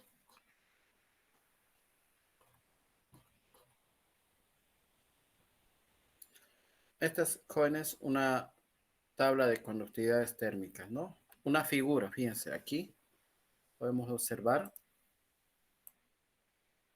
cómo la conductividad térmica cambia con la temperatura, ¿no? Fíjense en el eje X, tenemos las temperaturas en Kelvin hasta 1400 Kelvin y tenemos distintos materiales, ¿no? Por ejemplo, los diamantes en este momento siguen siendo los mejores conductores del calor, ¿no? Ya, y había habido varios tipos de diamantes. Hasta para eso hay que saber, ¿no? Miren, en primer lugar, ¿quién está? La plata, ¿no? Fíjense, plata, el cobre, el oro, el aluminio, ¿ya? Aquí, ¿por qué baja? Es porque el aluminio se funde, ¿no? Y aquí tendríamos el aluminio fundido, ¿no? Y el oro como que funde más o menos a unos 1300 y pico. Entonces, esas caídas representan ya el cambio al estado líquido, ¿no? Luego tenemos, fíjense, el tungsteno, ¿no? El, el cuarto metal mejor conductor del calor es el tungsteno. Luego tenemos al platino. El hierro había estado 1, 2, 3, 4, 5, en séptimo lugar, ¿no? El hierro está en séptimo lugar, pero aún así es buen conductor, ¿no? ¿Ya? Y miren, los óxidos que ya no son sustancias puras tienen conductividades térmicas muy bajas, ¿no? ¿Ya? Y aquí fíjense, ya tenemos aislantes. Por ejemplo, miren, la plata tiene una conductividad térmica, si aquí es 100, está en escala logarítmica, aquí más o menos será unos, ¿no? Unos 500 y pico, ¿no? A unos 200 Kelvin. Y cuando la temperatura sube a 1200, la conductividad térmica de la plata es casi constante, pero disminuye. Pero pongámosle que es 500. Es mucho, mucho mayor, por ejemplo, al de los materiales aislantes que tenemos aquí abajo. El cuarzo transparente fundido, fíjense, tiene una conductividad térmica ligeramente mayor a 1. ¿No? El agua, fíjense, una conductividad muy baja. Y los peores conductores del calor son los gases. ¿Ya? El gas que menos conduce el calor es el hidrógeno. ¿Ya? Por un lado. Por otro lado, fíjense, también podemos notar lo siguiente, ¿no? Que los sólidos disminuyen su conductividad térmica cuando aumenta la temperatura, ¿no? Al menos eso ocurre con la mayor parte, a no ser de este cuarzo transparente fundido que se comporta raro. Pero la mayoría de los demás, de los sólidos, aumenta la temperatura y baja su conductividad. En cambio, los gases, ¿no? Los gases aumentan la temperatura y aumenta su conductividad. ¿De acuerdo? Lo mismo sucede con el hidrógeno también, ya que con nitrógeno, perdón, que es el gas más simple que hay, ¿no? Entonces, los materiales cambian de conductividad térmica cuando cambia su temperatura. Aquí podemos ver, por ejemplo, las conductividades térmicas comparadas del cobre y el aluminio con la temperatura. A 100 Kelvin, el cobre tiene una conductividad térmica de 482 y al aumentar la temperatura va bajando. Lo mismo sucede con el aluminio, va bajando, ¿no? Entonces, miren, a 300 Kelvin, que es más o menos la temperatura a la cual trabajamos nosotros, podemos decir que la conductividad térmica del cobre es 401 y el aluminio 237. Entonces puede llegar a cambiar un poquito. Miren, de 401 a 393 hay 8 puntos de diferencia. Y en el aluminio de 237 a 240 hay 3 puntos de diferencia. O sea, no es mucha la diferencia. De que varía, varía, pero muy poco. ¿Ya?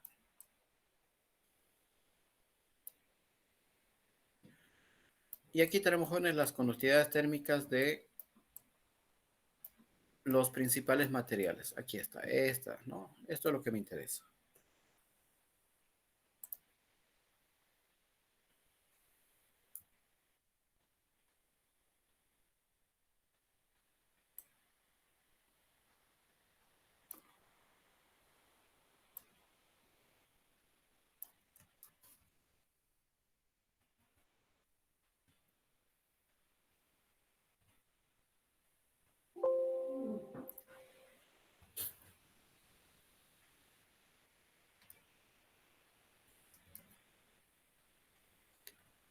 Ya, jóvenes, vamos a hacer lo siguiente, a ver.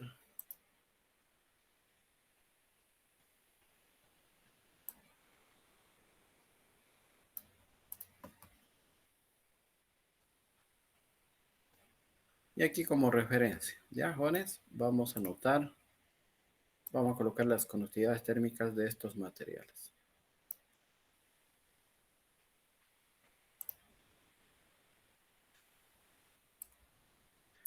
Entonces, fíjense, el diamante tiene una conductividad térmica, esto seguramente es a 300 Kelvin, ¿no? ¿Ya? Que es más o menos la temperatura ambiental, ¿no? Miren, el diamante tiene una conductividad térmica de 2300. La plata, 429. El cobre, en cuestión de metales, la plata es el más alto. Le sigue el cobre, el oro, el aluminio, el hierro y en fin, ¿no? ¿De acuerdo?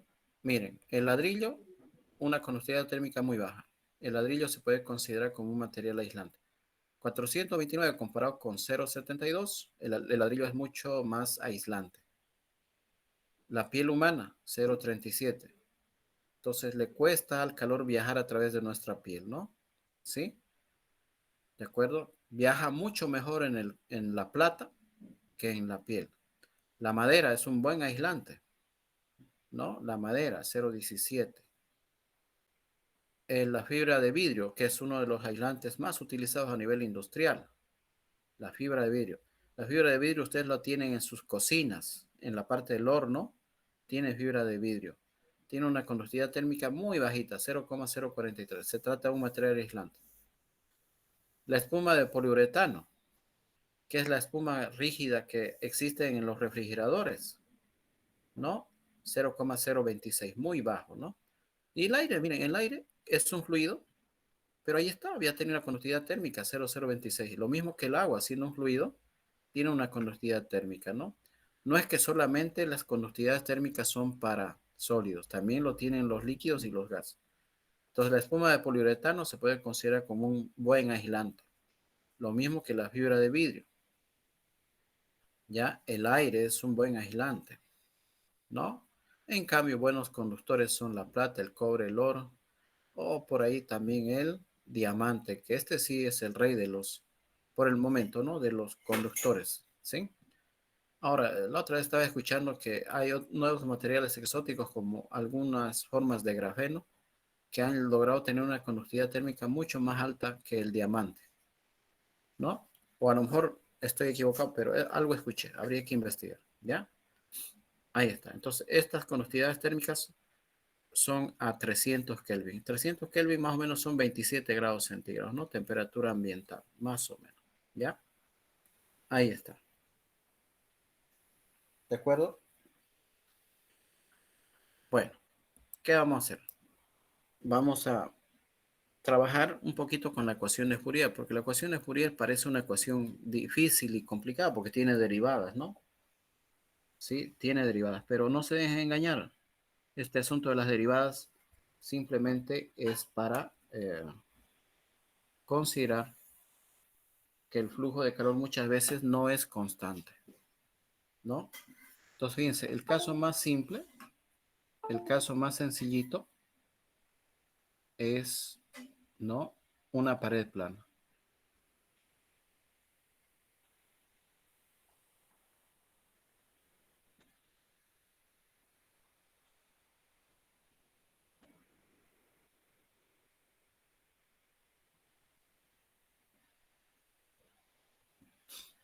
¿Ya?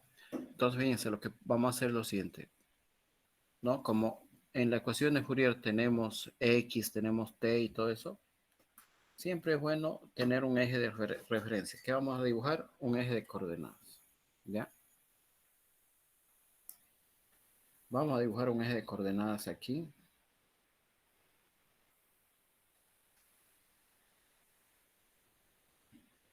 Aquí vamos a tener X, la dirección X y aquí la temperatura.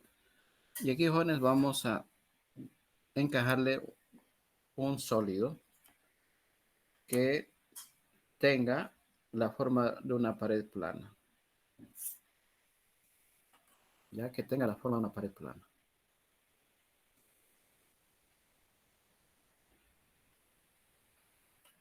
Ahí está, estamos como viendo la pared, pero desde de perfil. Ya, ahí está, lo estamos viendo de perfil.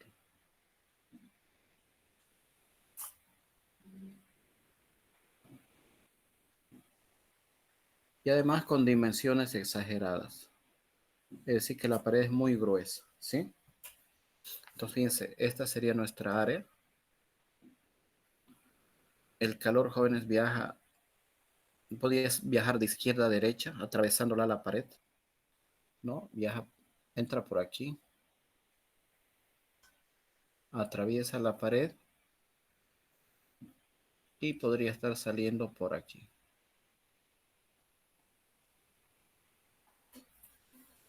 ¿Ya?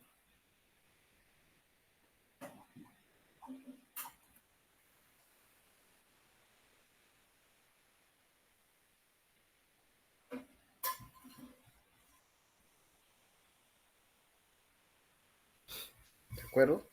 Ahí está. Este es el interior del sólido. Este sólido tiene una conductividad térmica acá, tiene un área, tiene un grosor, ¿no? Tiene un grosor, vamos a llamarle delta, y aquí vale 0. Y para que el calor pueda viajar de izquierda a derecha, tiene que haber un gradiente de temperatura, es decir, una disminución de temperatura, ¿no? ¿Sí?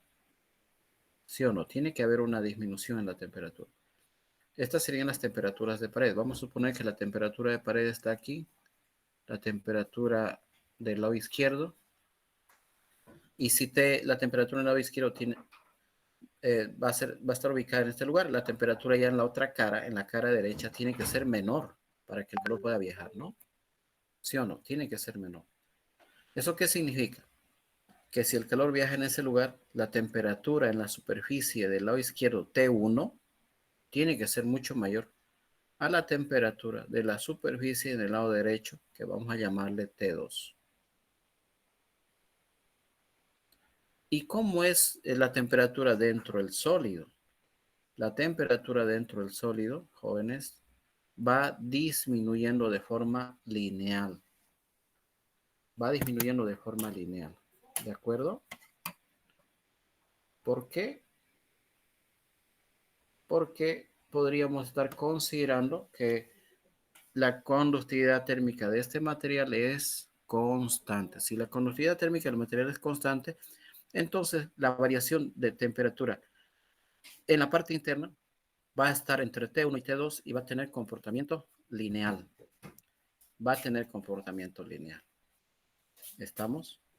A esto es lo que nosotros le llamamos gradiente de temperatura, que en realidad es la pendiente de esta línea recta que estoy dibujando. Y si ustedes se dan cuenta, esa pendiente es negativa, ¿no? Miren, si yo tengo un eje de coordenadas aquí, de forma general, y yo tengo una línea que es horizontal, su pendiente vale 0. Si es vertical, su pendiente vale infinito, ¿no? Si está entre 0 y 90 grados, su pendiente es positivilla. Pero si ya está arriba de 90 grados, la pendiente es negativilla, ¿no? Y esta pendiente es negativa. Es como esta línea, ¿no? Es una pendiente negativa. Por eso es que en la ecuación de Fourier, permítanme volver a escribirlo, se coloca un signo por delante, ¿no? Y dt sobre dx, a eso le llamamos gradiente de temperaturas y en realidad es la pendiente de esa línea recta que representa el perfil de temperaturas. Esto es lo que le llamamos perfil de temperaturas.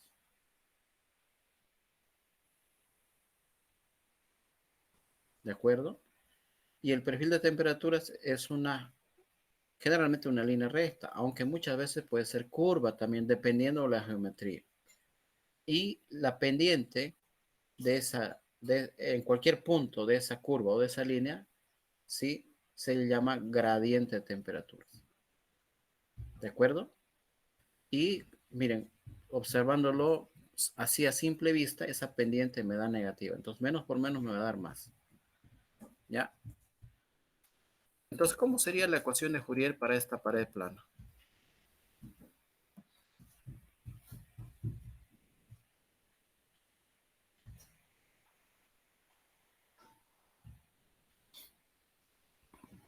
Ahí está, ¿no? La conductividad térmica es constante o no varía mucho. Si fuese un metal, por ejemplo, ¿no? No va a variar mucho. O si el rango de temperaturas no es muy grande, no va a variar mucho. Si se trata de una pared plana, el área de la cara izquierda y el de la cara derecha es constante, es la misma, no cambia, ¿no? Y aquí tendríamos el gradiente de temperaturas, ¿no? ¿Sí? ¿Cómo puedo hacer esto? Como todo es constante excepto la variación de temperatura y X, entonces esto sería constante A. Y aquí lo que vamos a hacer es integrar. Ahí está, porque la temperatura no es constante, va bajando, ¿no?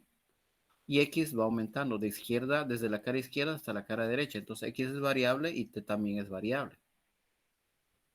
Entonces aquí lo que podríamos hacer es integrar, ¿no? Ya, integramos aquí. Cuando X vale 0, tenemos la temperatura T1. Y cuando X vale delta, estamos en la cara derecha y la temperatura vale T2. Y al final podemos decir que la razón de la transferencia de calor en la dirección X, ahí está, si quieren coloquen aquí, va a ser igual a menos K por A.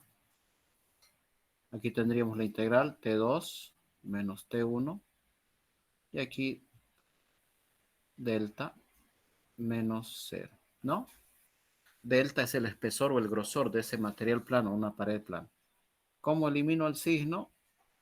Lo puedo absorber en la diferencia de temperaturas. De tal manera de colocar en la diferencia de temperaturas temperatura mayor menos temperatura menor. Entre. Y esta es la expresión, digamos, con la cual podemos determinar cuánto calor está atravesando, ¿no? Esta forma de energía a una pared plana que tiene cierta conductividad térmica, que tiene cierta área, tiene cierto grosor y que sabemos cuánto valen las temperaturas de la superficie interna y externa. ¿Cómo puedo medir las temperaturas de las superficies externa e interna? Un termómetro, excelente, pero ¿qué tipo de termómetro? No puede ser cualquier termómetro, ¿no? Mejor, no, yo no puedo colocar un termómetro de bulbo, sería, hasta me mirarían como bicho raro, ¿no? Agarrar un termómetro y poner el termómetro en la pared a ver cuánto me sale. Se tiene que utilizar un instrumento adecuado para medir las temperaturas de pared. En este caso tenemos los termómetros infrarrojos, ¿no? ¿Sí? Los termómetros de infrarrojos.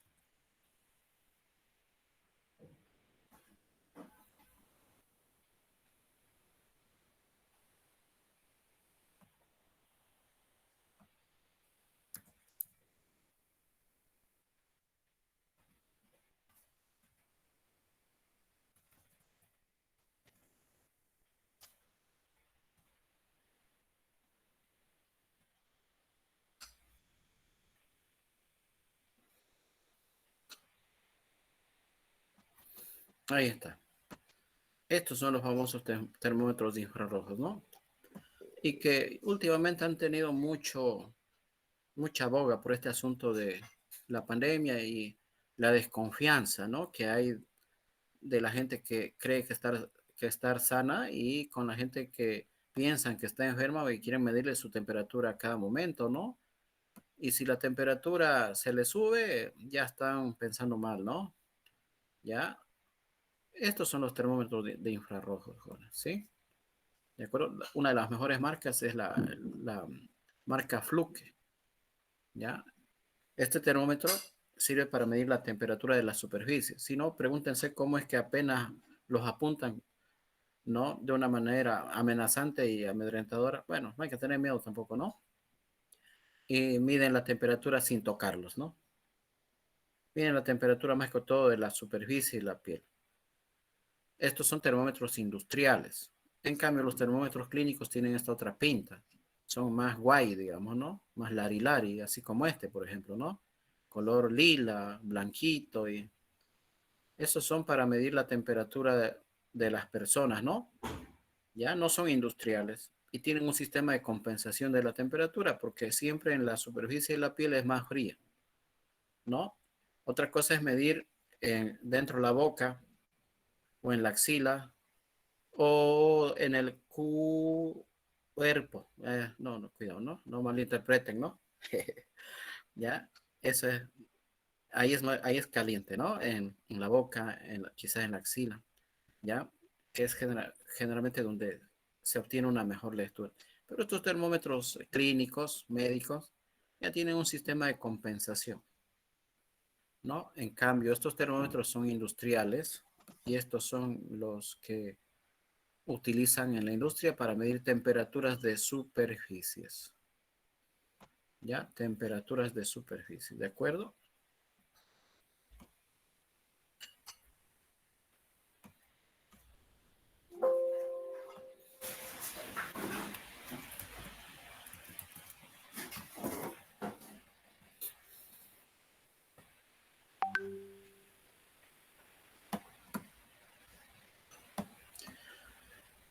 ¿Ya, jóvenes? Ahí está, ¿no?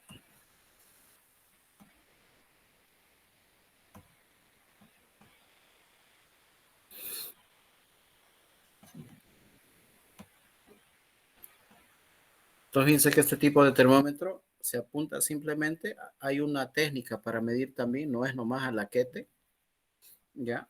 Tiene una distancia prudente. La distancia prudente está entre los 30 centímetros y los 120 centímetros, pero depende también de lo que se quiere medir, ¿no? Porque si ustedes quieren medir, por ejemplo, la temperatura de un horno de inducción que está fundiendo hierro, no se van a acercar pues a 30 centímetros, ¿no? Imposible. Pero para medir temperaturas 500, diría yo, ¿qué hace? Emite una luz láser. La luz láser no tiene nada que ver con la medición de la temperatura, ¿sí? La luz, nosotros no midiendo la temperatura, ¿de acuerdo? Entonces, no vayan a pensar que esa cosita láser, ¿no? Que el láser es el que está midiendo la temperatura. No, simplemente lo que se está haciendo para saber a dónde estamos midiendo la temperatura, ¿no? Porque en realidad el instrumento de medición es un sensor ISIO.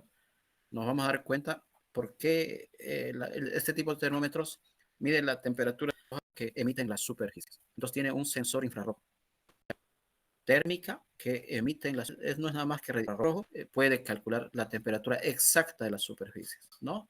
Ya a la pared lo van a ver como loco a uno, ¿no? ¿Sí? O la otra quizás sería mucho mejor que estar utilizando el termómetro de vidrio, colocar un sensor electrónico y pegarlo bien con un pegamento o una cinta aislante a la pared para medir la temperatura. Pero ahí ya estamos alterando, ¿no? Porque si lo pegamos con un pegamento estamos adicionando material y ahí estamos incurriendo también en errores. Para todo hay que pensar. Entonces la mejor manera es utilizar un termómetro infrarrojo. Con un termómetro infrarrojo yo mido las temperaturas de las superficies. Entonces, fíjense, si mi pared está hecha de ladrillo, ya sé que su conductividad térmica vale, ¿no? La conductividad térmica del ladrillo vale 0,72. Ahí está. Y si mi pared es la pared de un cuarto, que tiene 3 metros de ancho y 2 de alto, entonces 3 por 2, el área lo puedo calcular 6 metros. Agarro o me presto este termómetro, ¿no? Este termómetro de infrarrojos no vale muy caro. Cualquiera lo puede tener, pero obvio, tiene que gustarle para tenerlo. Yo lo uso para algunas cosas. Por ejemplo, cuando veo que mi motor no está funcionando bien de mi auto, yo veo qué zonas están calientes y ahí compruebo que la temperatura no ha subido de los 80 grados centígrados, ¿no? ¿Ya? Entonces yo puedo medir la temperatura de las superficies adentro, mido la temperatura de pared adentro, salgo, mido la temperatura de pared afuera, ¿ya? Y por último también es muy fácil medir el grosor, ¿no? El grosor, ¿no? De la pared, que sería, si yo sé que es ladrillo adobito, más el revoque, yo puedo inferir el grosor de mi pared, ¿no? Ahí está, entonces ya puedo tener todo, ¿no? Entonces yo puedo calcular cuánto calor gana mi pared en un día de verano. ¿Por qué mi habitación es tan caliente?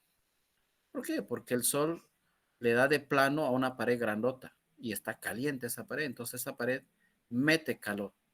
Entonces a lo mejor me va a servir a mí en el futuro, midiendo las temperaturas de pared, ¿no? Internas y externas, evaluar cuánto calor ingresa a una habitación. ¿Para qué? Para dimensionar a lo mejor un sistema de calefacción, un aire acondicionado, ¿no? ¿Qué características tiene que tener el aire acondicionado? Entonces, con eso yo ya puedo estar ganando plata, si es que puedo hacerlo, ¿no? ¿Ya? Y decir, bueno, un aire acondicionado de 9000 BTU no es suficiente porque la cantidad de calor que entra es mucho más que la cantidad de calor que saca el aire acondicionado. Entonces tenemos que por lo menos tener un aire acondicionado que tenga el doble de capacidad, que, ¿no? Por decir un aire acondicionado de 12.000 BTU, ¿no? Si la cantidad de calor que entra es 6.000 BTU, uno de 12.000 BTU va a funcionar de manera regular. ¿Por qué? Porque es más fuerte y va a sacar con mucha mayor facilidad el calor que entra a través de las paredes. ¿Ya? ¿Hasta aquí alguna duda, alguna pregunta? Dudas, preguntas, jóvenes, sobre esto. Es ahora, ¿no? Justo.